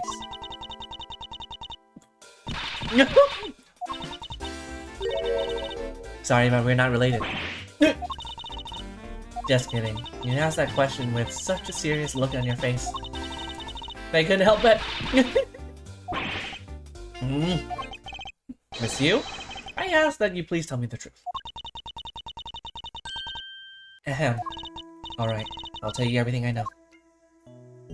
Hi, kitty. Hi, kitty. Hi, baby. Real. Nah. You're such a good girl. I hope you're okay. You're such a precious little cat. Such a baby. Takes after me. You also have anxiety, huh? I have a bad back and you got bad legs or something? Kitty. Meow. Oh, she flopped right at my feet.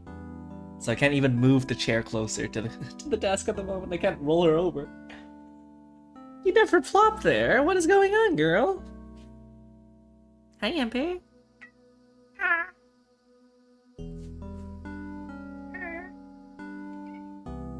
I will have to move closer to the computer soon, Amber. My back is gonna hurt. But I can bear with this for now. As you guessed, the one who reported the smuggling activities of the Amano Group was my sister, CCU. As I thought. And she was killed right before she was about to testify at the impending trial. By Manny Cohen. But because he was tried once and was acquitted, he gets to live out the rest of his cushy life completely carefree. All because of a lack of evidence. No, I heard that the evidence to convict him did exist. What? I heard it from Mr. Faraday himself after Mr. Cochin's trial was over. Apparently, a man in black made off with the most important piece of evidence. Yatakarasu? But that could be Faraday. Why would he steal the evidence, though? Interesting.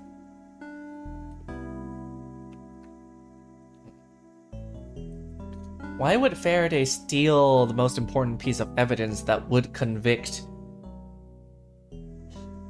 the person he's prosecuting? Interesting, unless the man in black was not Faraday.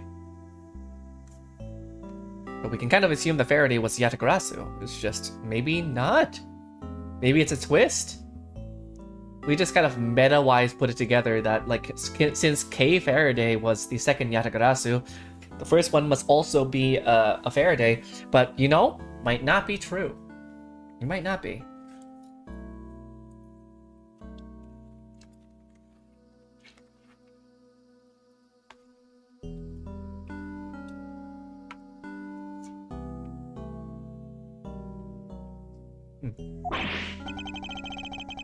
Then, the evidence had been tampered with. Isn't it just like a criminal to do something like that? The smuggling ring being run out of the Amano Group by one of its secretaries. They bailed Mr. Cochin out. Turns out they were in league with each other all along. How big was that smuggling ring? Was it a large operation? I don't really know. Which is why I wanted to become the lead defense. On this case that people are calling the second KG8. But I haven't learned anything new at all. I was probably expecting too much, I know. You mean, you think this case has nothing to do with the smuggling ring? I don't know what to think. Why did Mr. Cochin want to meet with you earlier? Actually, he came to watch the trial. Apparently, he only found out that I was a defense lawyer on this case after he'd arrived. He figured he should say hi and one other thing. Looks like you couldn't resolve anything this time either. Too bad. What's that supposed to be? Oh boy, stop it with the scary face already! I'm fine, really. I give him a good slap across the face. The way she talks about slapping us, she laughs, it's kinda creepy. No, but it's just as Mr. Bat said. It's not related to the double murder. Asked around and people in the gallery claimed that he was in the seat the entire time. Talk about cruel fate. Well, this is about all I know. Sorry. Guess I wasn't much help, huh? That's not true. I'm very sorry I made you recall such a painful time in your life. Edgeworth, you really are too serious for your own good. You really need to learn to relax. We wouldn't want you to die of stress, would we? Thank you for the advice, but there's no need to worry. I work in my own way, and I will catch this criminal in my own way as well. You'll see. Look at you with your game face on, ready to go. No, I'm making no such face. Did you know laughter is the best medicine, Edgeworth? Don't you get tired of making such a serious face all the time? I'm charged with making sure that all the criminals of this world are found guilty. I have no need for laughter. There you go, making that face again. Oh well. I've got to get going. Still have a few loose ends I need to tie up.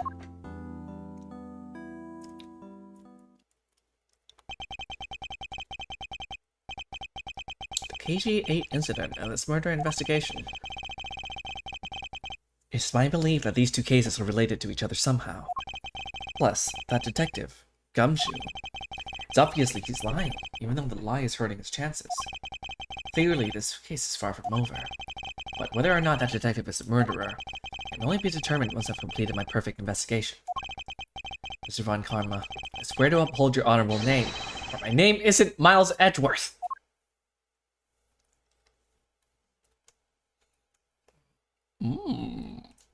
First to be continued.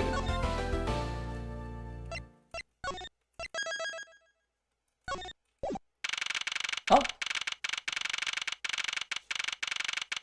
What is up with people in that drinking machine?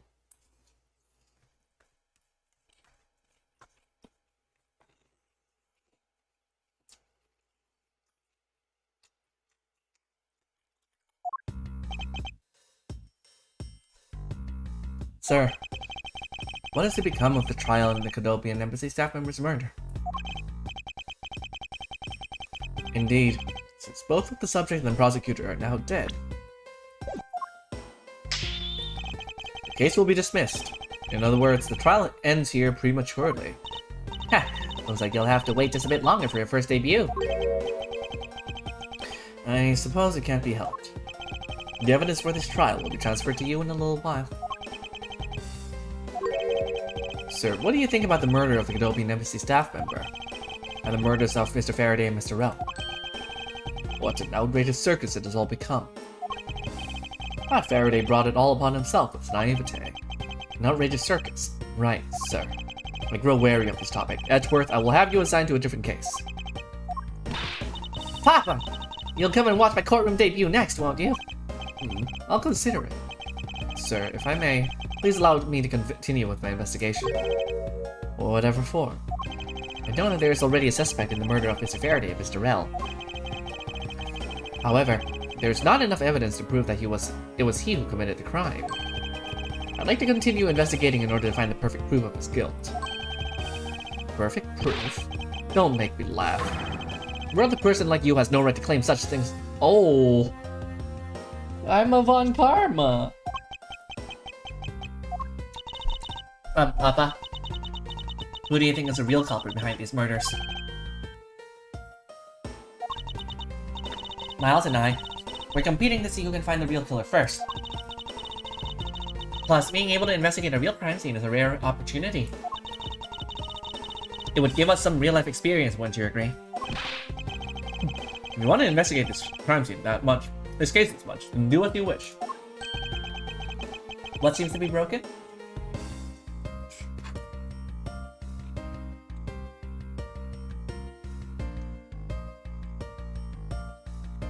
Oh, the drinking fountain. Yep. Thank you, Franziska. In court, your top priority is to win. And a solid investigation is one of the keys to winning. We have to make sure you become recognized as a first-rate prosecutor, don't we? It wouldn't be very interesting otherwise. Returning home now. Edgeworth, Franziska, see to it I'm not disturbed. Save for the results of your competition.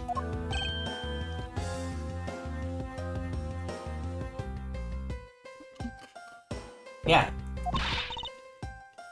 Of course, Papa.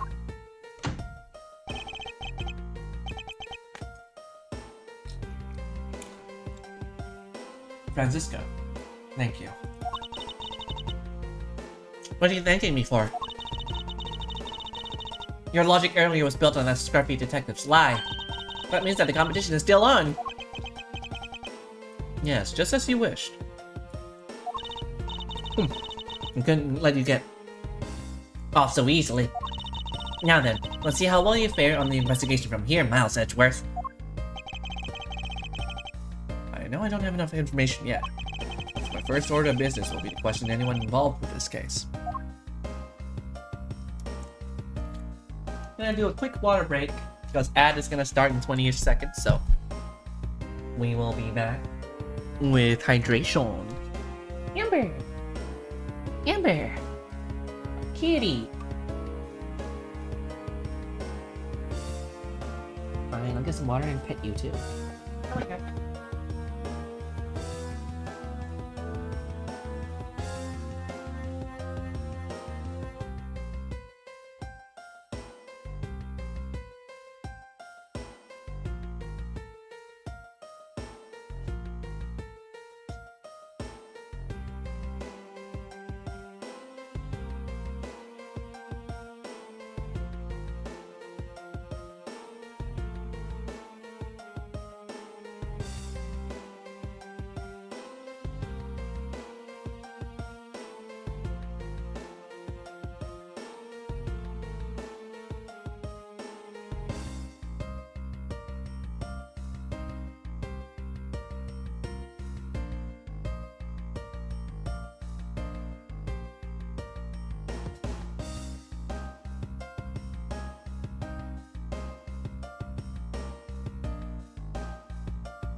Good at time.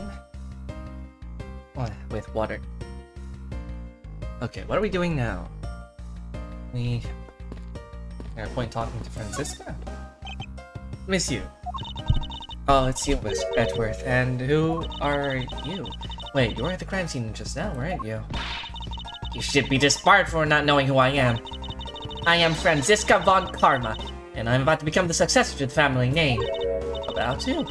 I guess that means for now you're still just another kid. In which case, it's only natural I didn't know who you were. Whip it! What? Why are you whipping me? Anyway, it looks like they're planning to hold the evidence a bit longer. There's one thing I can't stand, it's waiting. I'm terribly sorry, but I have a few more questions to ask of you. What? Look at you, eyebrows scrunched with lines on your forehead. And that, to ask of you. What exactly is so funny? Sorry, I'm just bad at dealing with the super serious atmosphere. Apparently they failed to teach you proper behavior at the crime scene in law school. Oh, I feel much better now. So, what is it you want to talk about? I'd like to inquire as to where you were at the time of the murder. You were in the defendant lobby number 1 the whole time, up until we heard the gunshot.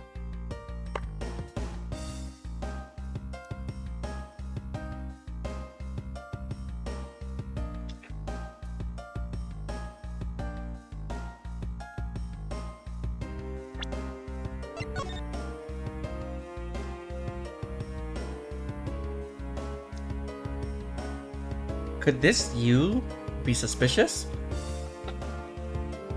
Because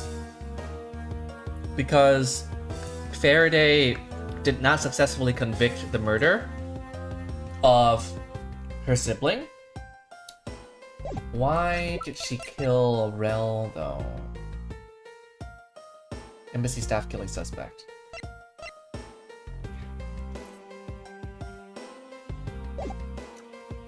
She could be sus.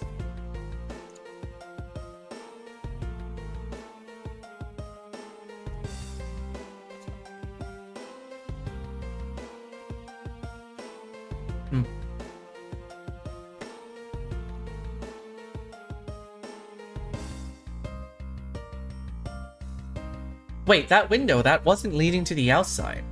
It's leading to the courtyard. Meaning someone out here could have been able to shoot in. I just feel like the open window is going to be a clue somewhere. So I'm keeping an eye on that. So someone could have been here, walked out there, shot inwards.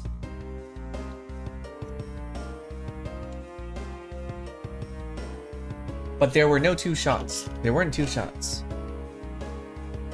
But you can see that if the gunshot was not point blank, it could have been from the courtyard.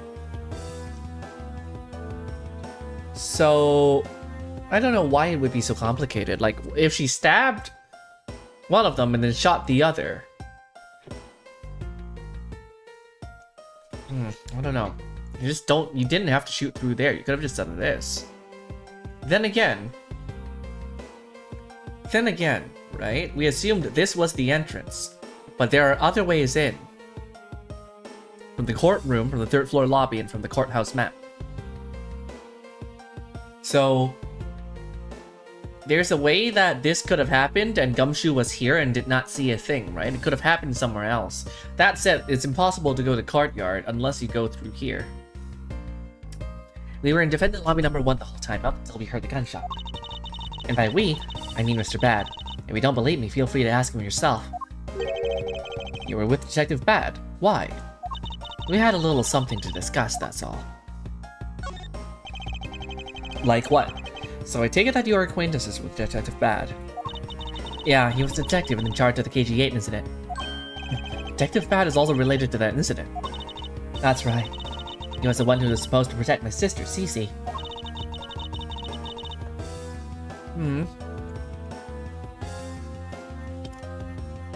But you know how that turned out, don't you, Edward?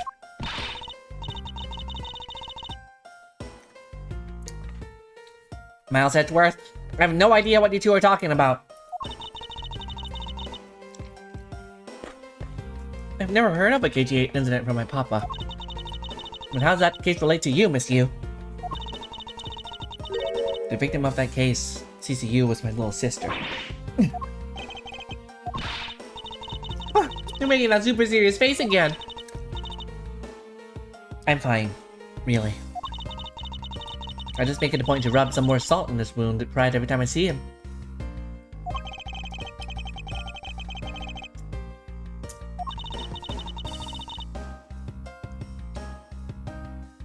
Oh, speaking of Mr. Bad, he and Mr. Faraday, I'd say they met up just about every single time the Yatagarasu made a move.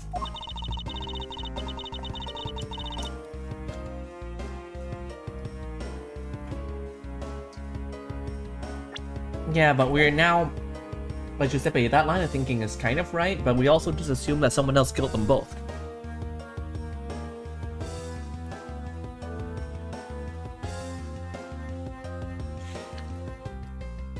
It's entirely possible that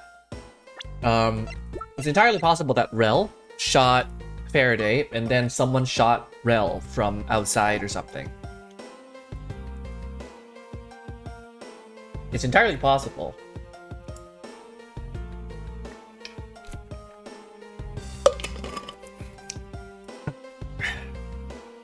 It was practically a given that the two would meet up at every one of the crime scenes. I see. He did mention that he is in charge of the Yatagarasu investigation earlier. Maybe I should ask her what she knows about the Yatagarasu in more detail. You claim that at the time of the murder, you were with Detective Bad. But don't you lawyers usually discuss the trial with your clients during a recess? We do, and that's what I was planning to do. But Mr. Faraday was being rather threatening and he dragged Mr. Rel away. After that, Mr. Bad came into the lobby number 1. We just stayed there and talked. And what did you talk with Mr. Detective Bad about? With Detective Bad about? Why did I say Miss? Hi, kitty. Nothing interesting. I just insulted him some. Talked about how the trial was going, and then I insulted him some more. Bloody. She stopped laughing. Her mouth seemingly spews nothing but insults. Anyway, Mr. Bad and I were in defendant lobby number 1 when the murders occurred. So I really can't tell you anything about the hallway or lobby number 2. I see. Meow. Meow meow.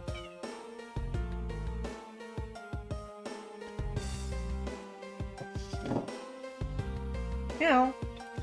I'd like to ask you a few questions about your client, Mr. Mackrell. Now, your client first claimed to be the Yatagarasu, is that correct? Yeah.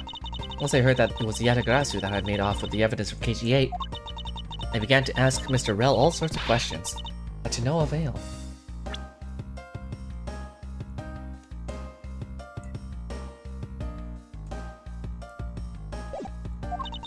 Turns out Mr. Rel was not the Yatagarasu. He had just made that up. He made it up. Mr. Rel's crime was caught on tape by security cameras. But there's no footage of him sneaking into the Gondobian embassy itself. Hold on for just 1 second. Then, you mean to say that you knew he was not the real Yatagarasu, and that he was just another cold-blooded killer, and you were ready to defend him? Yes, that's right. I see. So a defense lawyer is actually just someone whose job is to cover for the criminals. That's why defense lawyers are so detestable, but they're no match for us fun karmas. I don't believe it, you're serious. Why did you save that face for something really worth being serious about? And Edgeworth, do you remember what I said earlier? I have my own agenda. Still on the hunt for the leads regarding the KG8 incident, alright? And for that, you have not a single qualm about defending a known killer. Don't put words into my mouth. I said no such thing. The only way I had to get close to Mr. Rel was to be his lawyer. I had no intentions of covering for him, ever. So don't you dare suggest I was going to. I'm sorry. Forgive my rashness.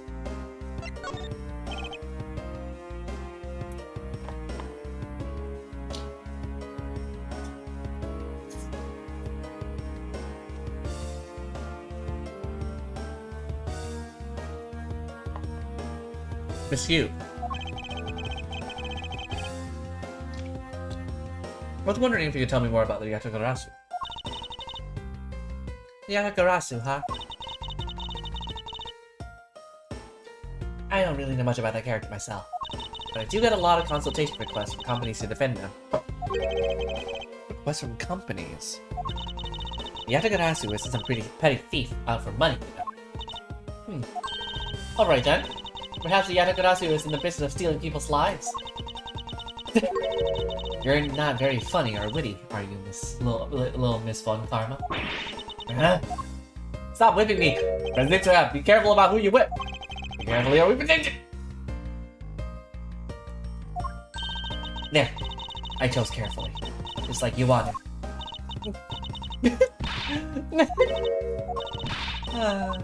That was hilarious, little Missy.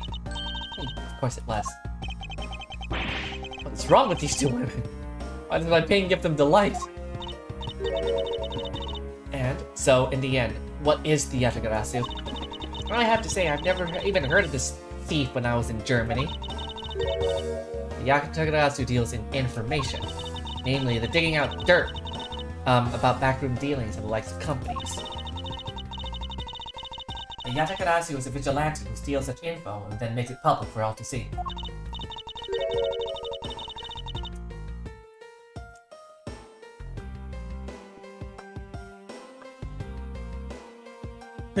Vigilante or not, this person sounds just like another criminal to me. I suppose you could put it that way too. But either way, I get a lot more clients now thanks to that thief. Sounds like Miss Yu is profiting nicely.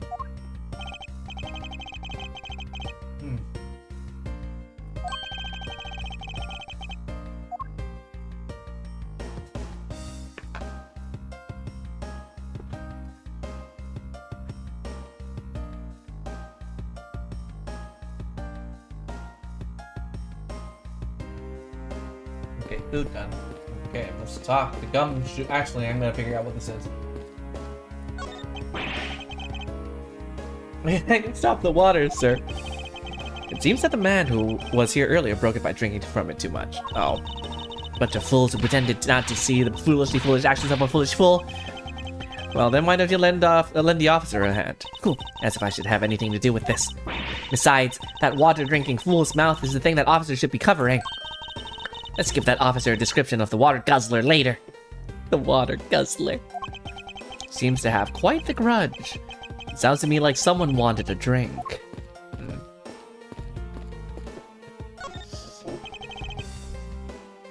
Gumshoe, my buddy old pal. My buddy, my man, my dude. Hey, it's you, pal. You're here. Hey, yo! As am I. I don't think you needed to whip him to let him know that. I didn't do it, pal. It's on my honor as a detective. I really didn't. Your words are useless. I place my trust only in the evidence, detective. Once the investigation is fully over, and should we find out that you are the killer, there will be no mercy to be had for you. Have a heart, pal. But you're not worried, right?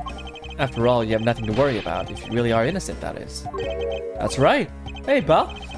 Go and do your perfect investigation and get the real killer for me, will you? Would have done so even had you not requested me to, detective. Ah! Thank you for following right now. Hi. And that is our 100th follower. Wahoo! Yippee-ki-yay, we hit 100 in a month. That's pretty good. We are slowing down a little bit, but that's pretty good. Wahoo! And to celebrate that, I will drink water. Yeah.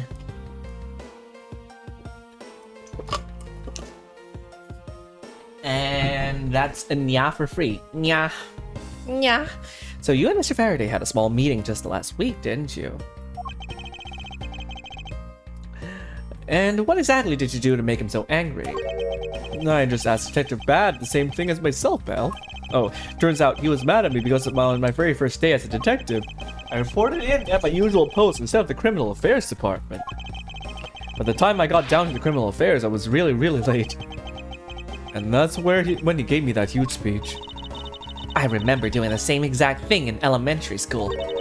On the first day of school every year, I'd always wind up going to my old classroom. How pathetic for the detective to become comparable to a mere school child.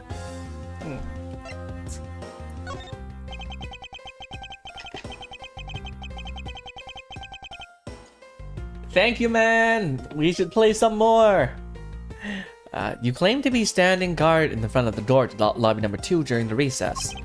However, when did you receive the order to do so, and from whom? Earlier, at around 3:20, and from Detective Badpal.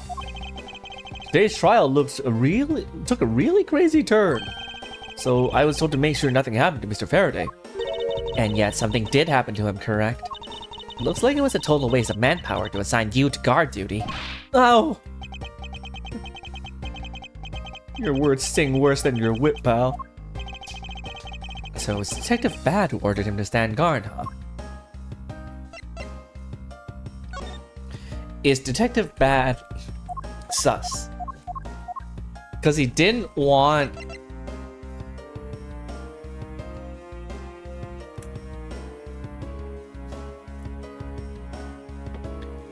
Because he didn't want us to kind of keep investigating. It's kind of little sus. And it's also like, yeah, you don't need to investigate Manny Coach and stuff. He's kind of deterring us a little bit. Is Bad sus? Because you did say whenever there's a case like this, you always have Faraday and Bad around. Maybe Faraday wasn't the Yatagarasu. Maybe Tyrell Bad was the Yatagarasu.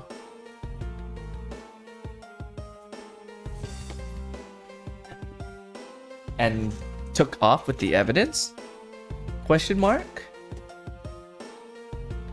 To cover for Manny Kochin?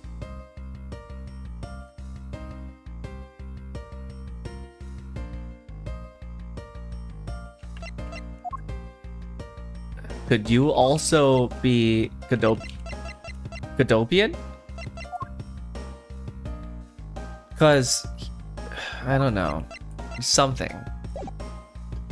There's something there. Now then, Detective Gumshoe. Is there anything else you'd like to tell me? Nope, not a thing, pal. In that case, allow us to take a look at what you are carrying on your personage. Wait, you can't do that. There's nothing of any particular value here. Oh, well, my handcuffs and badge were confiscated by Detective Bad, so, you know. And what is that open envelope I see sticking out of your coat pocket? Heads off, pal. Just show it to us already. Yo! Annual bonus check within $5 total, except there's no check inside. You've had your look, now give it back, pal. My first bonus as a brand new detective. I just got it and cashed it today. I had literally no cash on me up until I did, you know. So that envelope was really special to me. Now give it back. You don't need rubbish like this. Don't worry, we'll throw it away for you later. How could you?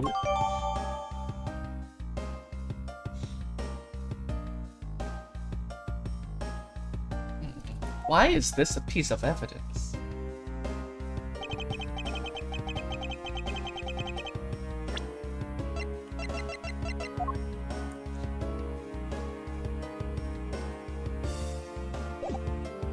I'm sorry, but I need to take him in for questioning now. I think I've asked him just about everything I needed to. No, wait. Since he became a suspect, there's one piece of evidence I should be confirmed.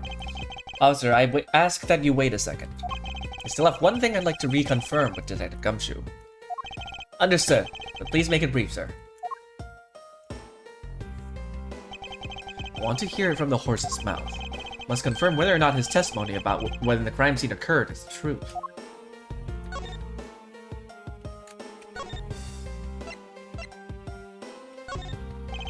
You told me earlier that you heard no sound other than a gunshot out in the hallway. Is that correct?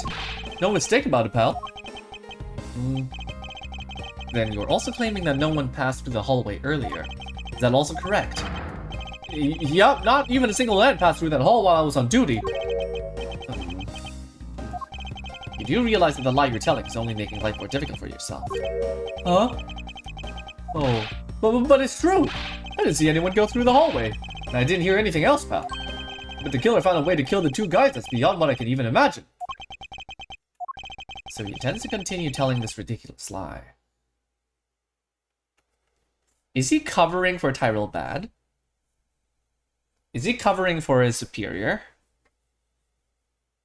This is making Tyrell Bad even more sus.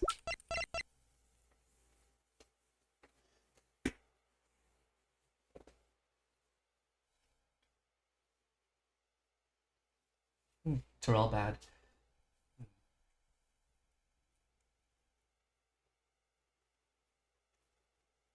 Because Tyrell Bad is kind of sus.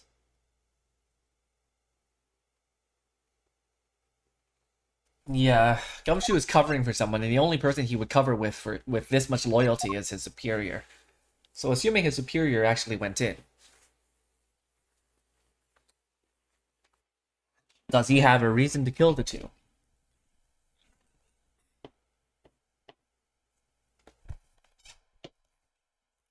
We will see. But why would he do so, given the situation he's in? I believe a thorough investigation of the hallway in front of the defendant lobbies is in order. Oh, hi, Kay! Oh, you! No!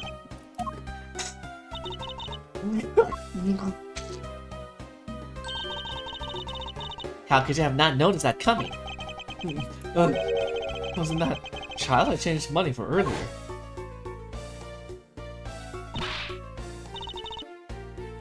Also, hang on.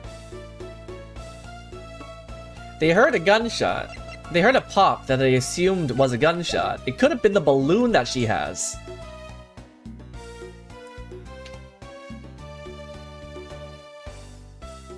There could be other things being associated with the gunshot, other than the gunshot itself. But that also means that Faraday was shot potentially with a silencer, or was already shot earlier than that.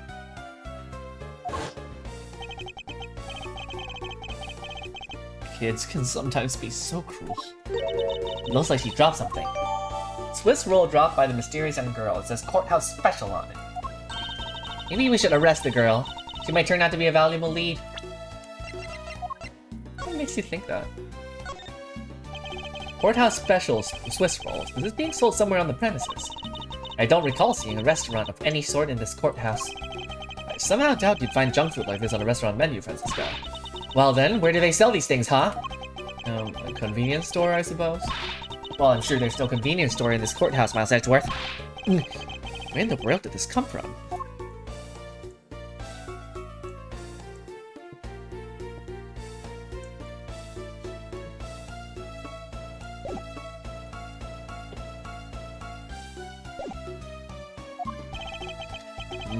I believe some sort of punishment may need to be dealt the next time we meet. I believe I've asked all I need. I've asked all that I need of this man. Now for the Detective Bad and the judge. You have to confirm who was correct, the judge or that scruff face, right? I suppose we should inspect the hallway in front of lobby number 2 next then. I suppose so. Shall we head on over, Francisca?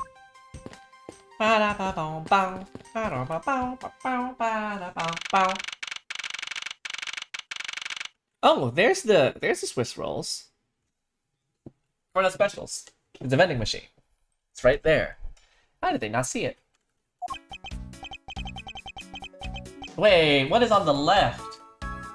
I see ants. And leading out the window. What is attracting them? There's a crumb on the floor. Oh, no, I don't think so. I see. Well, thanks for your cooperation. Oh, it's nothing. Just doing my duty as a defender of the law. That'll be all for now. I'll ask again if I have any other questions. Anytime, Detective. Now, if you'll excuse me, I have a few loose ends that I have to tie up. Oh, you're that new prosecutor Mr. Von Karma recommended, right? My name is Miles Edgeworth, Your Honor. And I'm Manfred Von Karma's daughter, Franziska Von Karma. I'm set to become the successor to my genius father any day now, Your Honor. I see. Mr. New Prosecutor recommended... What? I bit my tongue. Are you alright, Your Honor? Please feel free to refer to me as just Miss Von Karma, Your Honor. As for him, just Edgeworth is fine. Apparently somebody doesn't feel like I'm worthy of the proper title. Oh, very well then. I shall call you Mr. Karma, Mr. Prosecutor Edgeworth. Your Honor, Mr. Edgeworth is fine, sir. Now, about your earlier testimony. Yes, what about it, Mr. Edgeworth? I'd like to ask you a few questions about what exactly you saw. Right? After all, it's my duty to clarify my testimony as a defender of the law. Greatly appreciate your cooperation, Your Honor. Now, first thing I need to do is figure out what detective's exact movements. But also, what is this?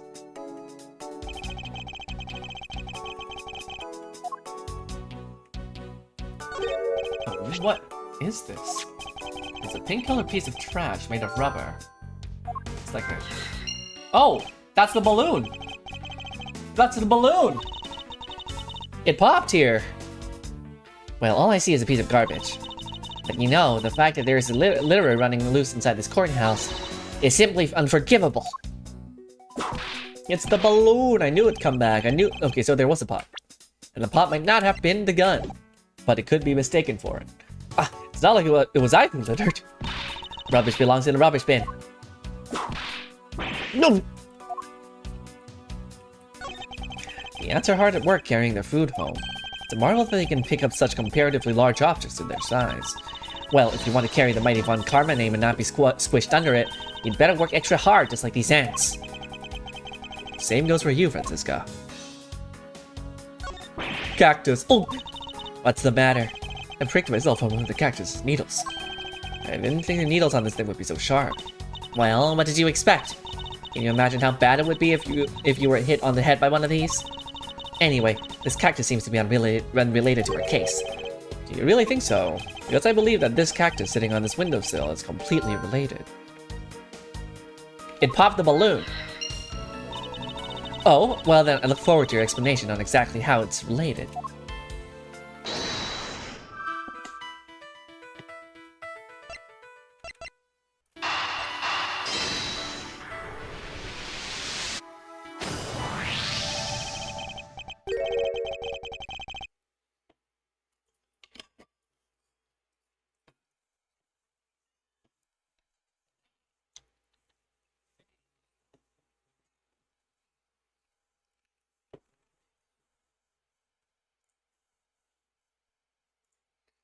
At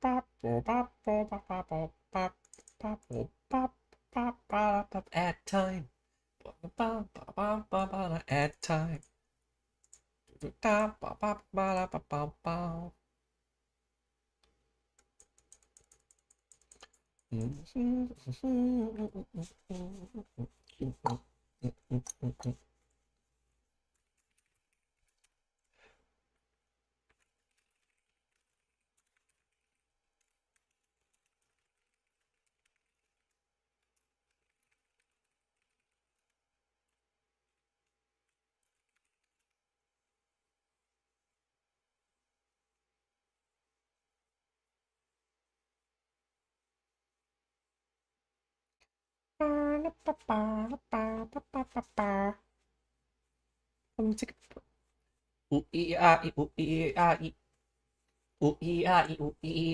Okay, welcome back. This pink rubbery substance. I saw this in a different form earlier today. I believe this is a piece of a popped balloon. I suppose that's possible. The balloon probably got a little too close to our friend, the windowsill cactus. That would be the logical conclusion, yes.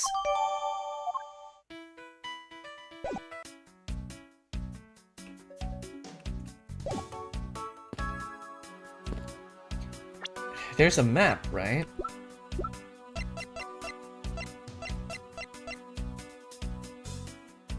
I don't know how far-fetched this whole murder is gonna be. But I think from the outside window you might be able to get in. Not through the front door. Or how does the balloon help in this case? I can look outside. However, I doubt the killer could have escaped through here. Of course not. This is the third floor after all. It appears that the bars were installed on this to prevent people from falling out. Bars? What bars? You do not see them from your vantage point. You're not tall enough. Let's remember not to bring up that taboo subject again.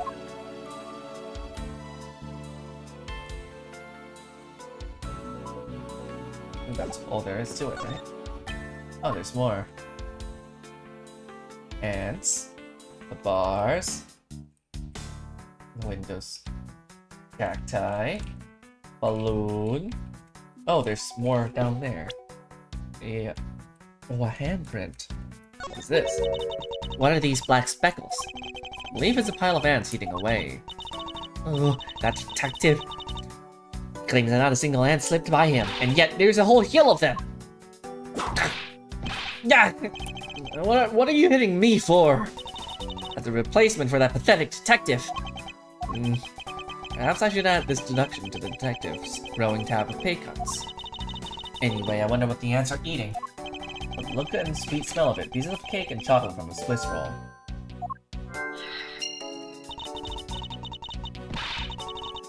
Yeah, so this has something to do with Kay for sure.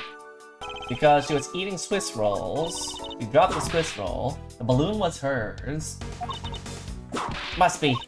Can't flee! So, what does this have to do with the whole crime, though? Kay, what role did you play?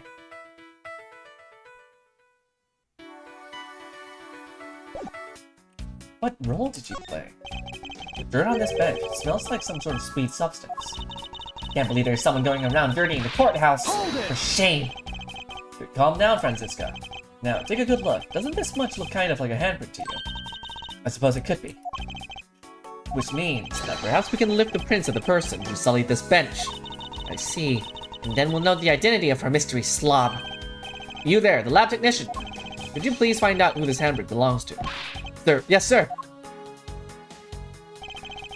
What are the results of the fingerprint analysis, sir? And do we know who they belong to? Sir, the fingerprints belong to Detective Gumshoe. What? Oh, interesting.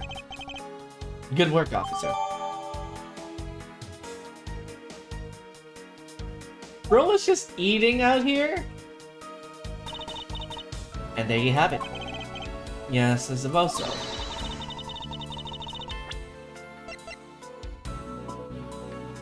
Oh, wait, hang on.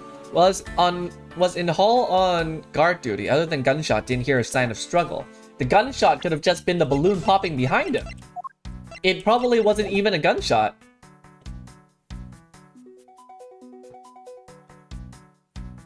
He was just out here eating a fucking Swiss roll. You gotta be joking. You gotta be kidding me. I sense that you and I will be using this information in very different ways. But I think I got the picture. Edgeworth was just having a Swiss roll. It would appear that this vending machine sells snacks and various other foods. Just lovely. What will they think of next? Don't be a jerk in court like these beef jerks. 1 packet for 9. Defendant's fresh milk. 1/2 pint for $7. Stay neutral as the Swiss do not... Stay neutral as the Swiss do until the end with these for 6. They're awfully overpriced. Lineup is simply awful, period. Speaking of snacks, I'm wondering if that Swiss roll the little girl dropped is from this machine. I was wondering about that myself. Stay neutral as the Swiss do until the end of these. The end of what? Well, I assume it means the end of the trial. I suppose this means that one should eat these during a recess. You can't eat during a trial, so I guess the only time you can eat them is now, huh? I wouldn't mind if you wanted to eat one now. Come in packs of 2 after all. We're in the middle of an investigation. Besides, I don't have $6 on me. If you want, we can pool our money and buy a pack together. If I have to split it with you, then I don't want that. No, I can click on every one of those? Oh, man. Okay. When you're in hot water, you might need a hot dog. It's like this slogan was decided through a public contest. The winner was Prosecutor Winston Payne. What a pathetic slogan. No presence at all. Now, if it's up to me, it would lead.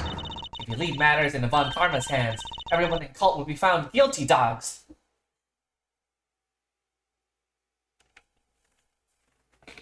What?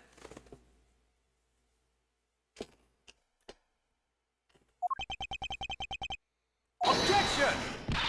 Overruled.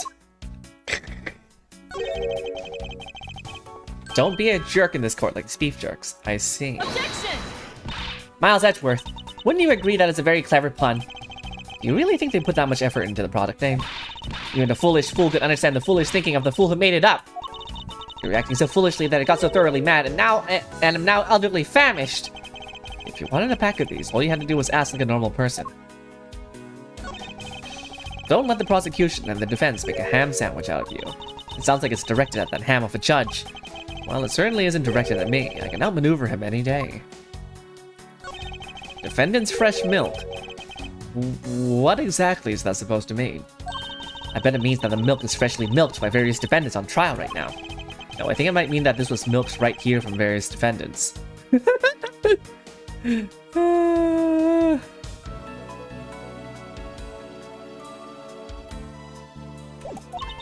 Miles Edgeworth, you can't possibly be serious. Of course not. What's up with milking defendants now? When it's looking bad, blind your opposition with some OJ. Are they promoting violence? And don't worry, my whip will make sure that anybody following this advice won't be for long. Compared to the sting of a whip, the sting of an orange juice may not be so bad. Fucking hell. What are these? Did you find something, officer? I think there's a $5 bill back in there. Come on, just a little more. Is there no one working with this crime scene who isn't a total waste of living tissue? Unfortunately, there doesn't seem to be a single person we can deem useful here. It doesn't look like there's anything contradictory left in this area. I suppose not. Perhaps I should check somewhere else.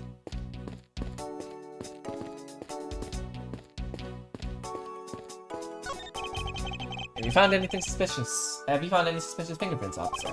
Nope, just the fingerprints of those involved with the case, sir. If we know all of the players in this case then, huh? It would appear that way.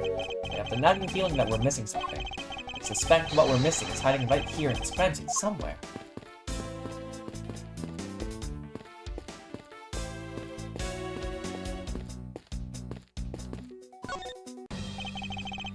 Detective Bad, I have something I wish to inquire about.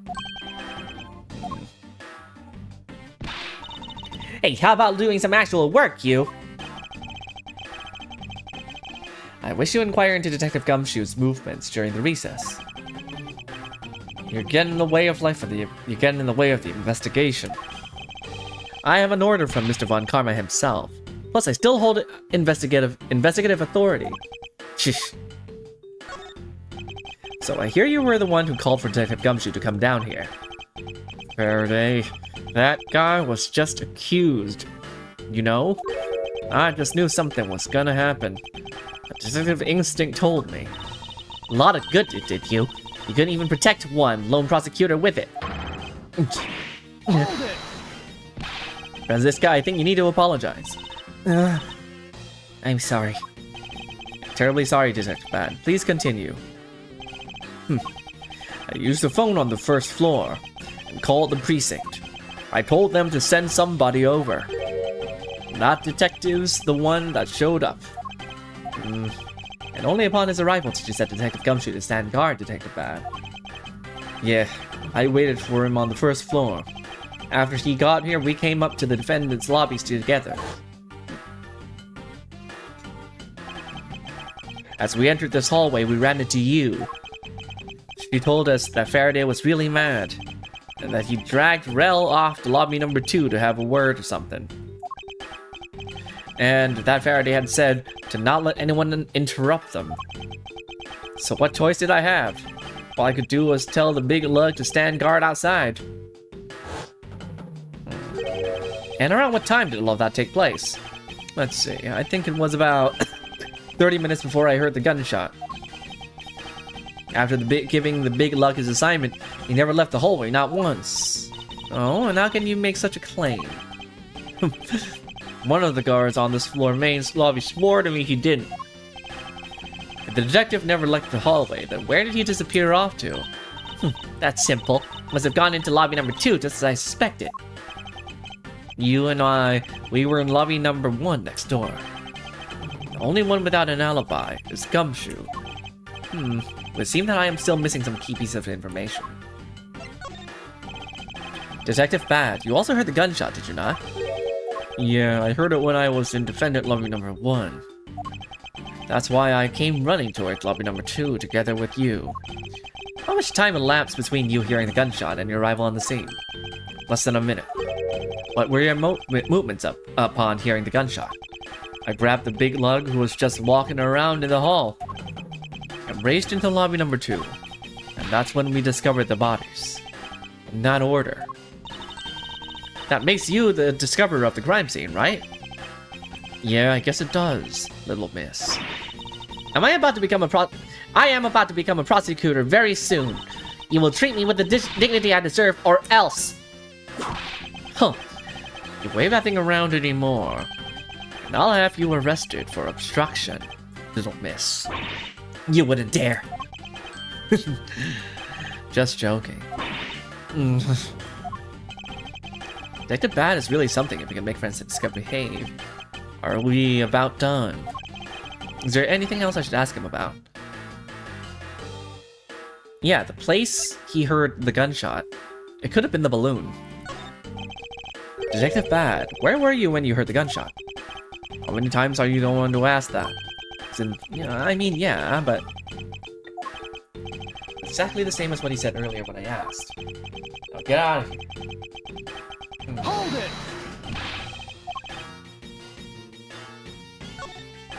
I'd like for you to tell me the exact time you heard the gunshot. It's around the end of the recess. The trial was about to start. Again, I think. He was supposed to make time for himself to transfer the evidence he was holding. But I got the sense he wasn't gonna show for the handout. So I figured I should go get it. He'd be late, just as I thought that. The sound of a gunshot hit my eardrums. I heard the gunshot right before the trial was about to start, huh? Yeah, there's gonna be some time hijinks here. Oh, come on. All you're doing is standing in front of this door doing nothing.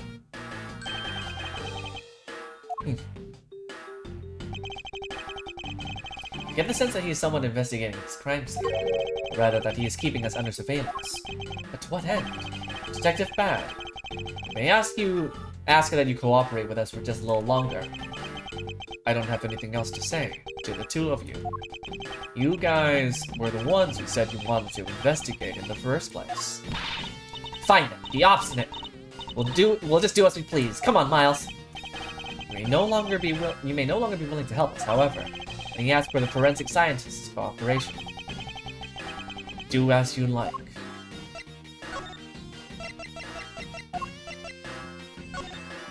Detective Bad, I'd like to ask you about this piece of evidence. Okay, no, just nothing. Okay.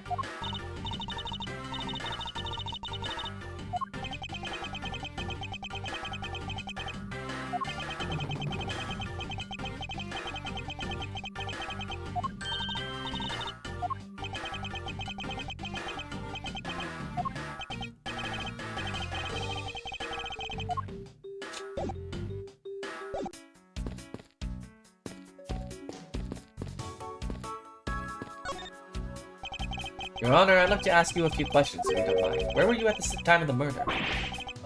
Do you suspect me of something? No, nothing of the sort, Your Honor. Very well, you may continue with your testimony. Your Honor, it's your testimony I'm after. Oh!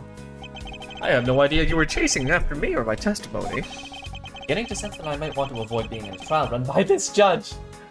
Tough luck, buddy. That's gonna be your fate for the next 10 years. Let's see here. Now then, how should I put this? When you get to be my age, you need to pay more frequent visits to the restroom. Go take a look through the window at the end of this hall, you'll see a small window. That is the window to the men's restroom. In other words, you can clearly see into this hallway from the men's restroom. When I was going into the restroom, that detective, Gumshoe, is it? Well, he was standing in front of the vending machines buying something from it. However, and this I couldn't believe, when I was about to exit the restroom, there was not a soul in the hallway anymore. Your Honor, if you could please calm down and explain it to me rationally. Oh, I'm really sorry. Please let me regain my composure. It was really suspicious. That's what my finely honed just intuition said. Gumshoe was sitting down. Gumshoe was sitting down on that bench and you couldn't see him because he was sitting down. Although, well, until the murders occurred, I just sort of brushed it off. Apparently, this judge doesn't understand the concept of staying calm, or the concept of sitting down and being out of line of sight. Restroom window. Wonder if you can really see the men's bathroom window from that one there.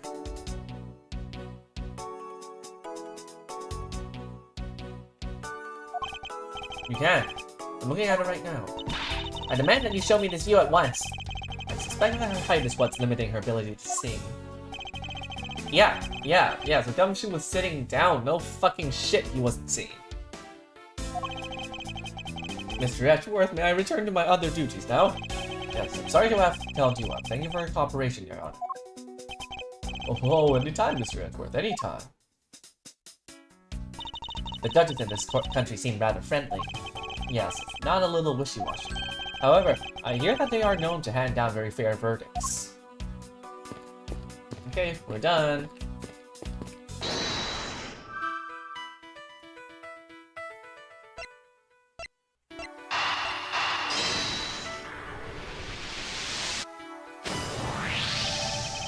These bits of chocolate and cake, could they not have come from a Swiss roll? A Swiss roll? Why would a courthouse sell a thing like that? It may not seem like the right venue, however, it is being sold right over there. The vending machine? Ah, I see. Stay neutral as the Swiss do until the end with these. 2 for 6? Talk about expensive. Even the fact that it's on the expensive side aside, the fact that the cake crumbs and chocolate bits were found in this hallway suggests that they came from a Swiss roll that was purchased from this machine.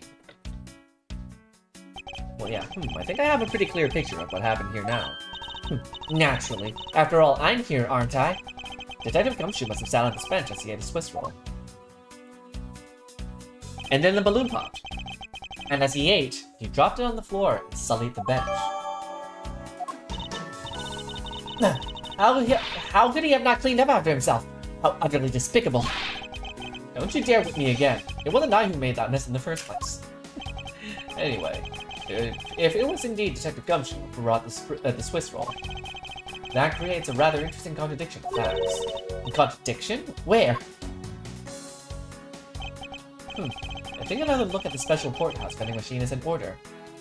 I mean, it comes in a pack of 2, so the other one must have been given to Kay or something.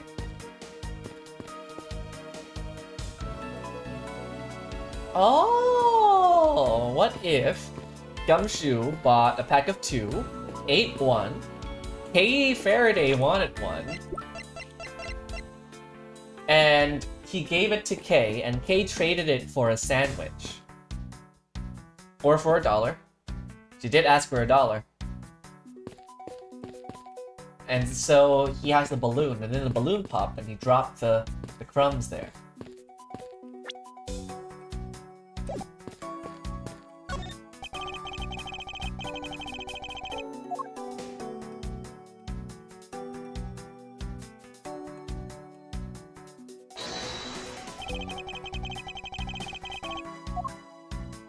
She bought the gun for $1 and killed them?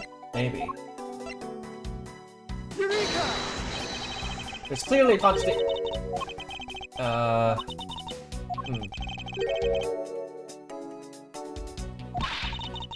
Okay. What do you mean? Is there anything I could do here?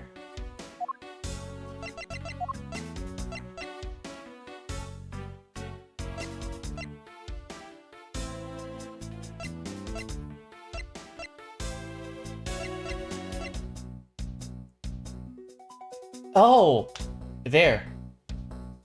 He was missing $1, so Kay gave him that $1, and then Gumshoe gave that pack to her.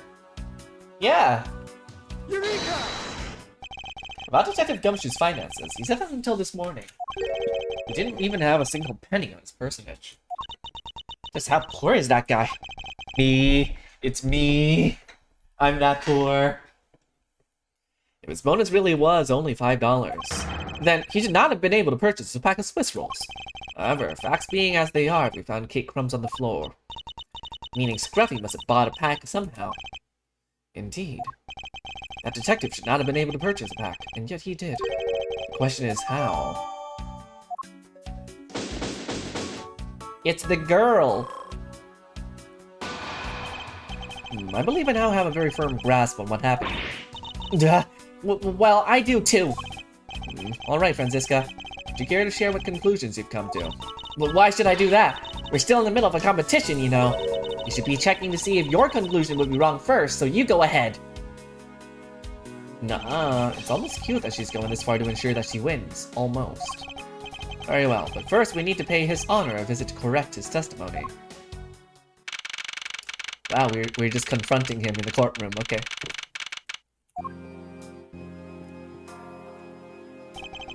Your Honor, if I may, I'd like to test your witness testimony and see how it stands up. Do you doubt me? Am I your new suspect? In a sense, I suppose you could say that. Even you, a judge, are nothing but a common witness before a Von Karma. Silence in the courtroom! Silence, I say! Mr. New Prosecutor recommended by Master Von Karma. Bit your tongue again, didn't you? As a defender of the law, I could never give false testimony. You can even place me under oath if you want. Very well then. Your testimony, if you please.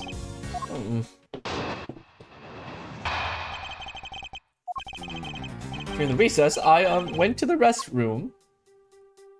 There was a window on the hallway. Oh yeah, okay. Yeah, what's up with that being the courtyard? That's not a corridor, actually. That's a courtyard. Meaning that this is downstairs. The window being opened in that regard might not be that helpful after all. Third floor lobby.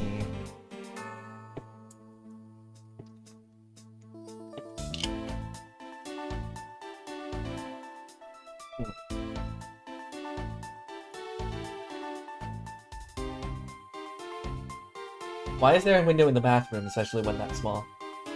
I don't know, man. It's also looking right into the hallway. Like, that is unfortunate placement of a restroom window. Like, I would put it here, or I would put it over there, you know, like facing outwards. Why are you staring right into the corridor, you pervert? There's a window on the hallway inside. In other words, I could see into the hallway. As I entered, I saw the detective buying something from the vending machines. But when I was about to exit the restroom after taking a huge shit, he had completely disappeared. A detective that goes missing while I take a shit? That sounds mighty suspicious to me. Your Honor, can you please try to remain calm? Oh. I'm so used to simply listening to testimonies that I got caught up in the excitement. I am sorry, Your Honor, but I'm afraid I'm going to have to spoil your fun now.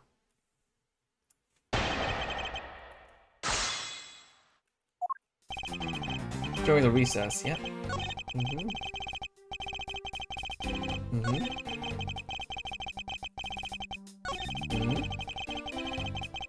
Hold it! He disappeared.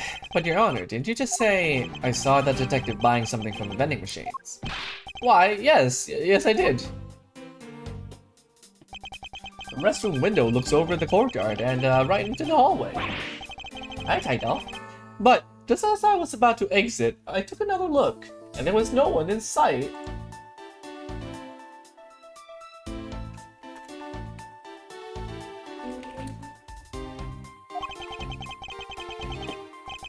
That led me to the only solution to this mystery. Must have gone into the crime scene, lobby number 2 at that point! So he looked into the hallway from the restroom and over the courtyard, did he?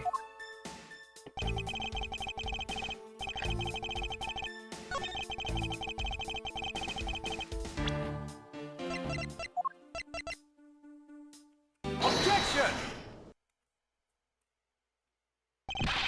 What was that finger whack for, Mr. Edgeworth? Don't you know it's rude to shout objection while someone is giving testimony? I don't know, we do it all the time. If you truly are a man of the law, then you must always be vigilant. For example, I never let an opportunity to shout objection pass me by.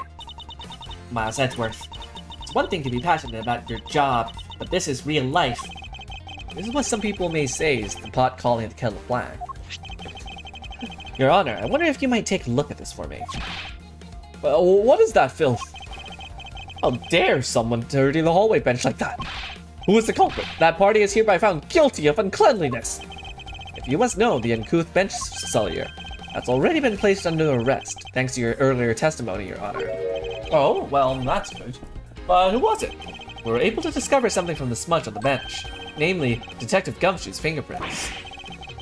Not happy with committing the murder, he had to go and dirty the courthouse too. Guilty! Your Honor, please calm down. While it's true that the detective is the one who made the mess of the bench, we have not yet established that this action is related to the double murder. What do you mean? I believe that the detective bought a pack of Swiss rolls from the vending machine, and then promptly sat down on the bench to eat one.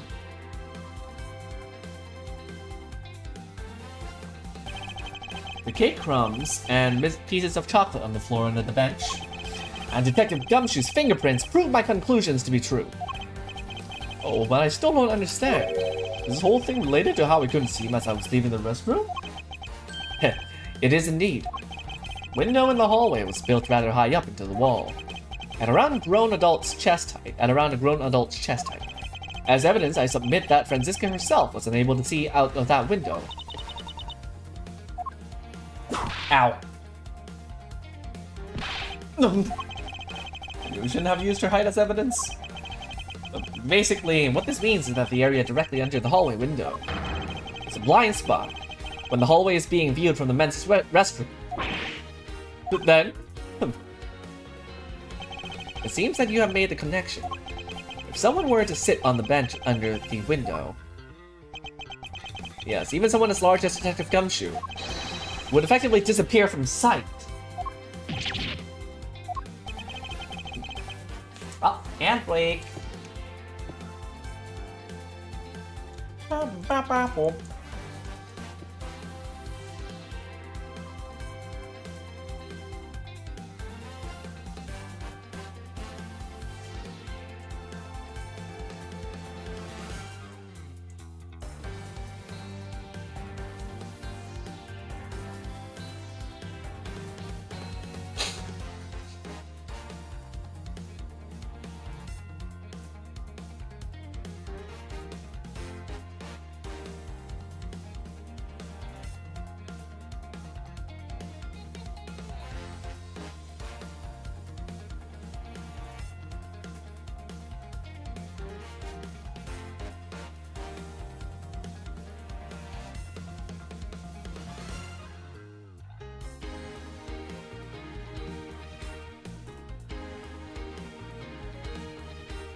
Okay.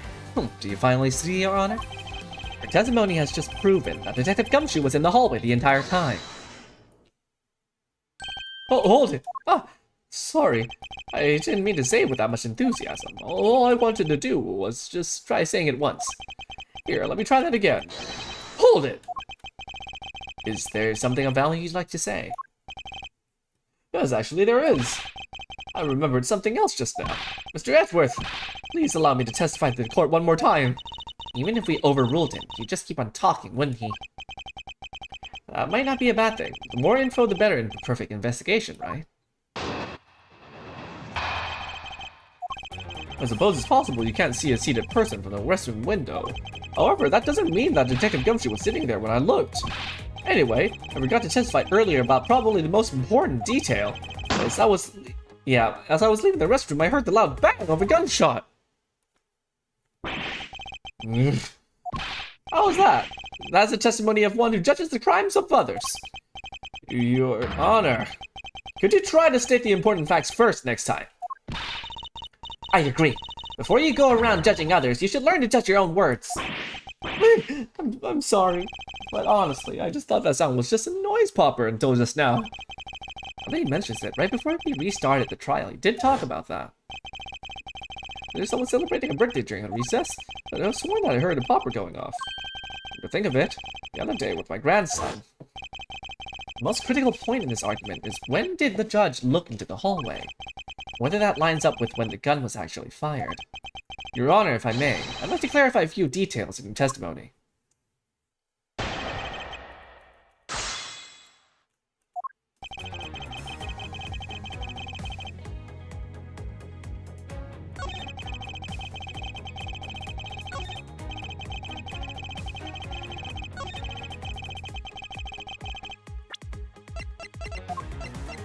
Objection! That statement right now contradicts. Come on.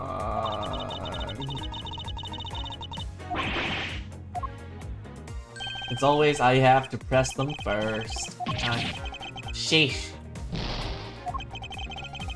SMH.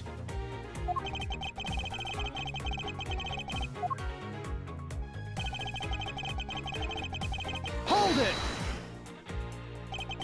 Your Honor, about what you just said. I know, I couldn't believe it myself. And bang, with the gunshot. I heard a lot of clears. The knee-jerk reaction like this. Yeah, so just like this. Just with a quick ah!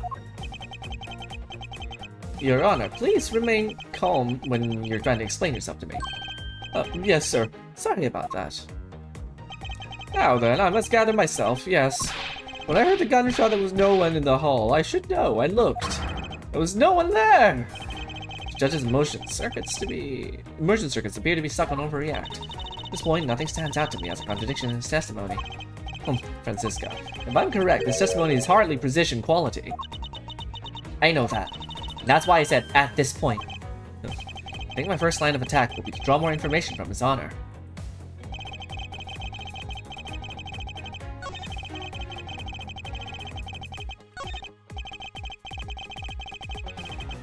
Hold it! Something not forgettable, I don't need to hear it. But all I did was forget to mention it. A sort of excuse may work on other people, but not on the Von Karma.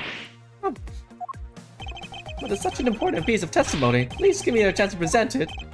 I suppose I have no choice in the matter.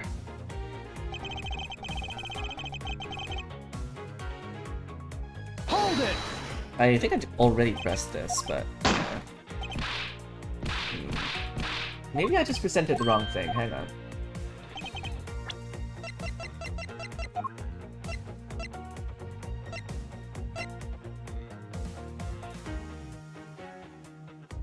I guess it's that one.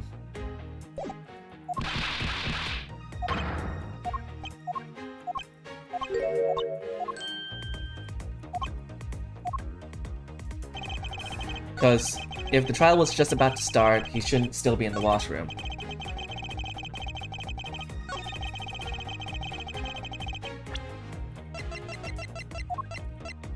Objection! Oh, come on! What?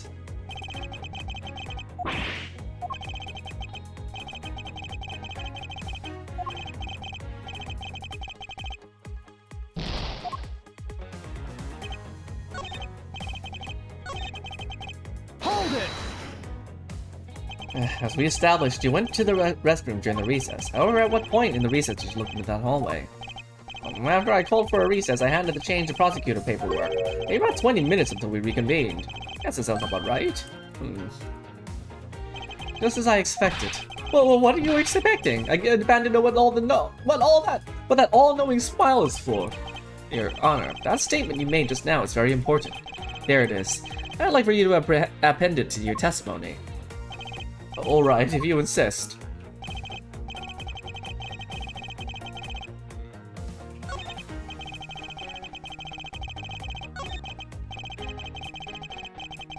Now can I do it? Objection! Thank you, game. I cannot allow you to make an objection. What? Your Honor, I'm really sorry, but I cannot allow you to not allow me to make an objection. Egad, I've been overruled! Your Honor, there are simply too many holes in your testimony for my taste. Well, what do you mean by that? You claim that you heard the gunshot during the recess, but that is simply not possible. Mr. New Prosecutor recommended by Manfred von Karma. Ah! Instead of biting your tongue, why did you bite your... There's just fast conversations here. I see you have no mercy for the elderly either, Francisca. Don't talk back to me unless you want to be whipped in the back. If your height, you'd need a stepladder or 4 to accomplish that. Mr. Edgeworth, my ears are not that far gone yet. I'll have you know I can still hear just fine. And I heard the sound of a gunshot loud and clear with my own 2 ears. Your Honor, I have here an interesting bit of testimony. It's from Detective Bad, and according to him, he heard the gunshot right before the trial was about to start again. What did you just say? Your Honor, you just said that you heard the gunshot about 20 minutes before we were to reconvene. How do you explain this glaring contradiction? That can't be! Unfortunately, that is the truth. But I heard it as clear as day. Bang! The last sound of a gunshot. Sound of the gunshot. You keep returning to this point of contention. And that piece of evidence. I always did wonder why I found it where I did. However, now I understand what gunshot the judge heard really was.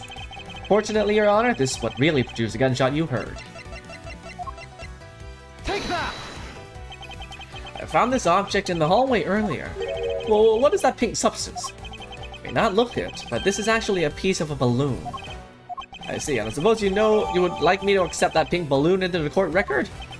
Your Honor, I present this piece of evidence in order to overrule your testimony. What? Your Honor, your argument goes as follows. You saw no one in the hallway when you heard the gunshot. Now, there is no guarantee that the detective was sitting on the bench at that time. Therefore, you believe he must have been at this crime scene, defendant lobby number 2. Am I correct? Yes, that's exactly right.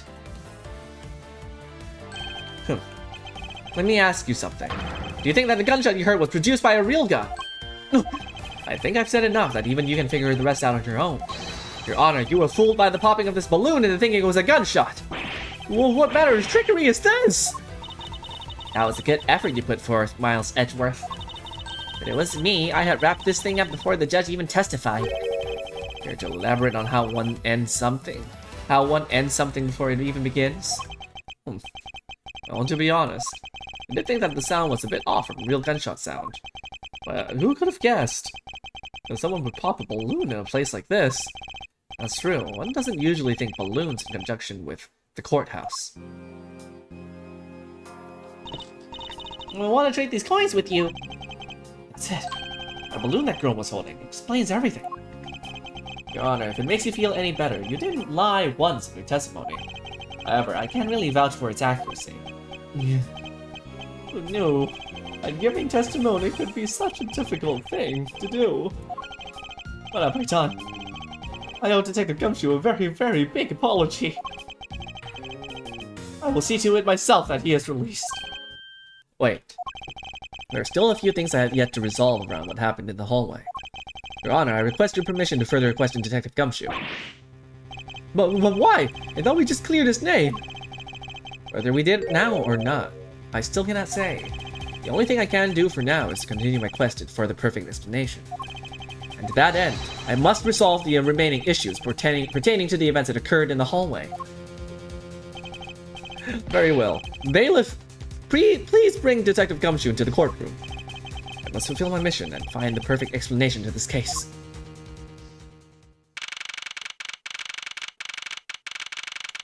It might just end shortly, but we'll go on for maybe like 10 more minutes.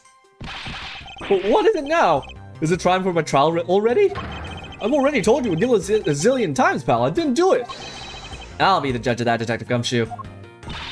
No, you won't. I'll be the judge of that. No.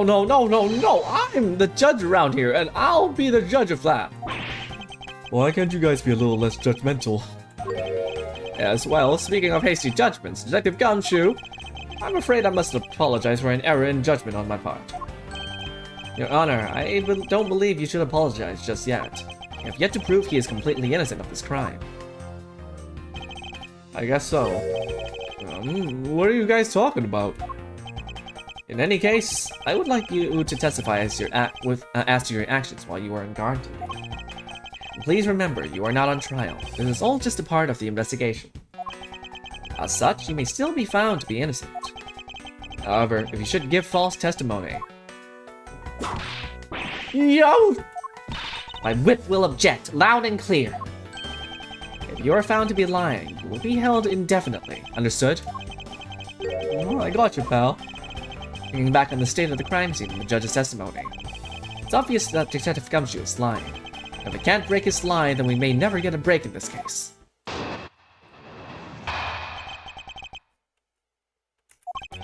I came down here to this courtroom on Detective Bad's orders. As soon as I got here, he ordered me to stand guard in front of Lobby 2.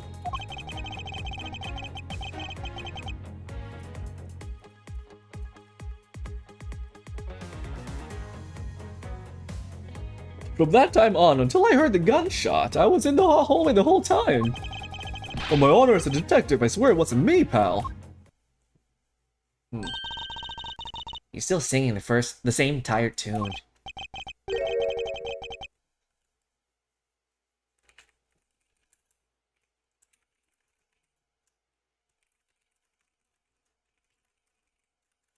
Oh, in that case, I'll just have to change the melody. I know he's lying, and it's about time I pulled the information I need out of him.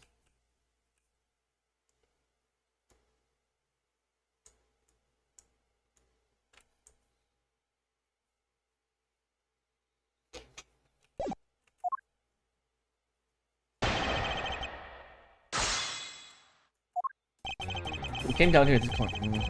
Let's press everything for the meantime. So, was it really Detective Bad who called you down here? You bet it was, pal. I was left in charge of the precinct while everyone else was out.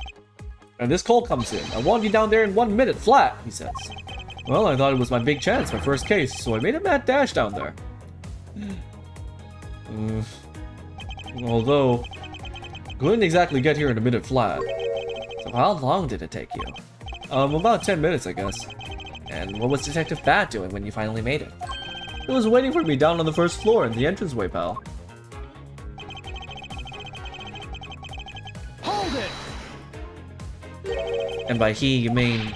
Detective Bad, of course, and this being my first time at this courthouse. He also walked with me up to the third floor hallway in front of the defendant lobbies.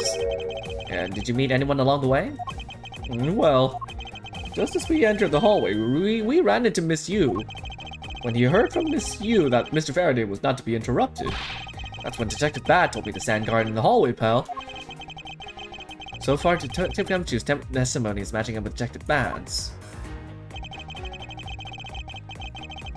Hold it! You claim to have been in that hallway the whole time.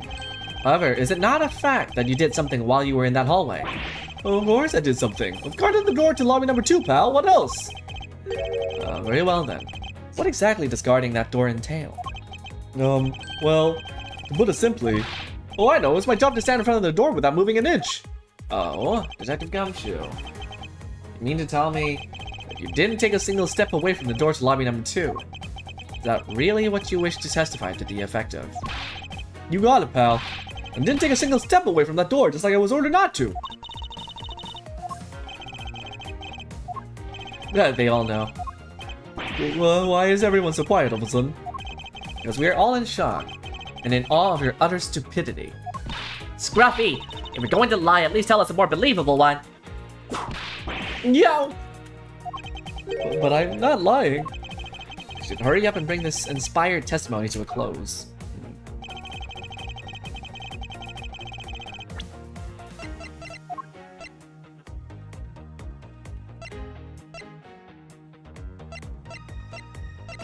Objection!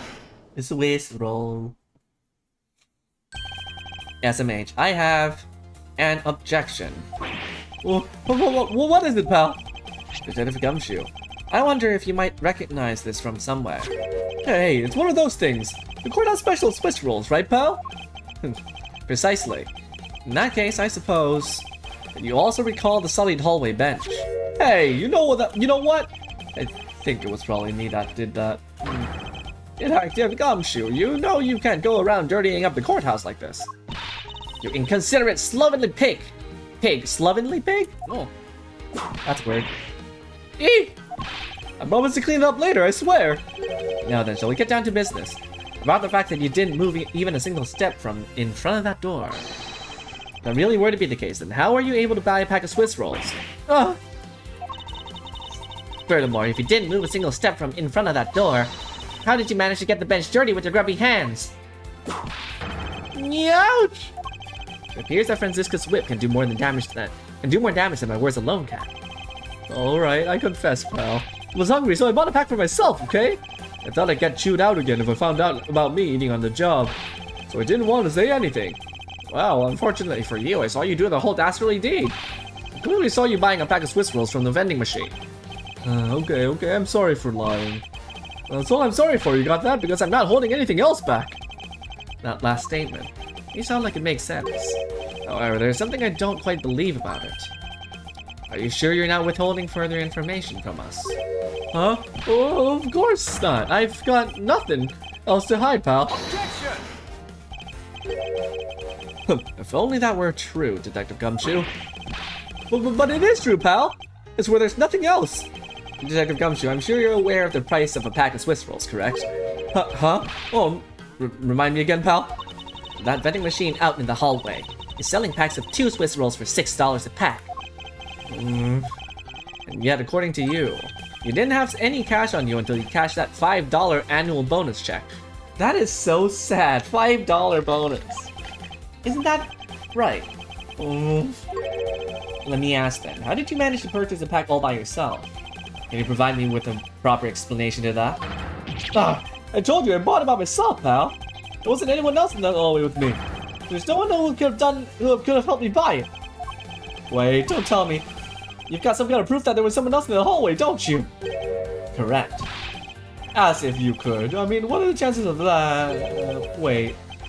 You do? Of course I do. What? How? What proof do I have that there must have been someone else in there in the hallway?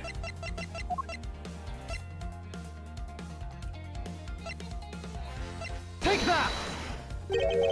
What the heck is that? I knew you really didn't have anything. You prosecutors are all the same, always lying to people. You should stop, you know. Miles, how long do you plan on being strung along by this moronic detective? I have no intention of falling for his line, because there was definitely a second person. Okay.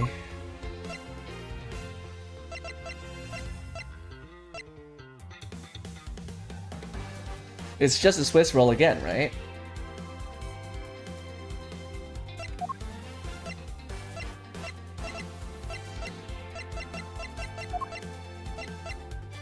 Take that!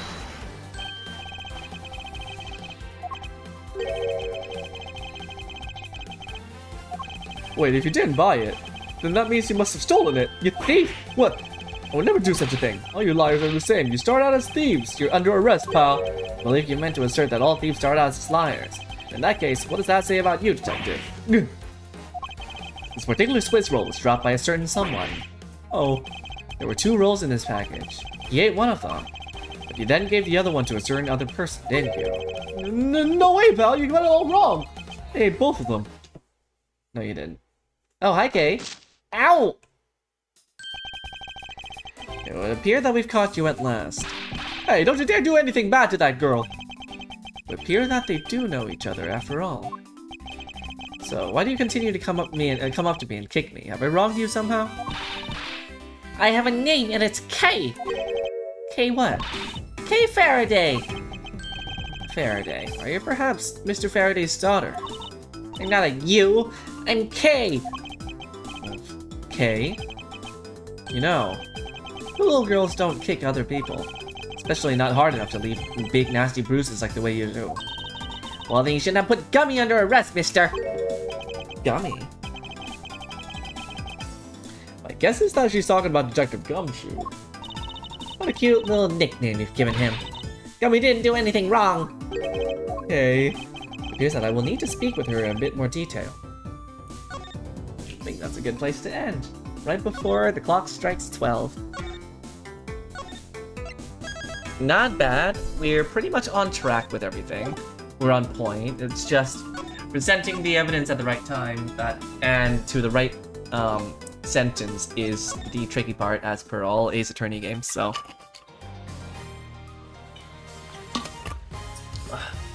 this time we didn't get jump scared by the Blue Badger, so I'm glad we have gone past that.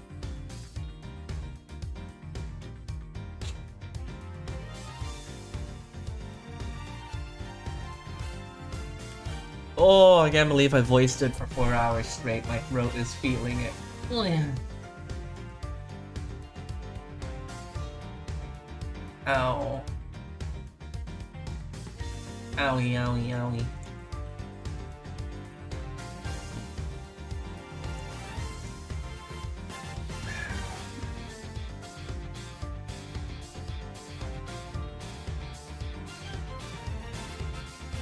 Well, for those who are still lurking around, thank you very much for staying here for so long. I appreciate every one of you just being there for the ride as I go through this game. I would have gone through the game myself, so it's nice, you know, being able to do that with everyone else. And it took my mind off of Amber's worries for a little bit, so I am grateful for that as well. Okay. Gonna go raid a friend real quick, but for the rest of you, I will see you tomorrow, most likely.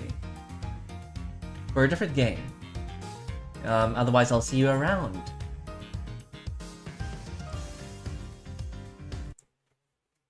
Hang tight and I'll see you next time.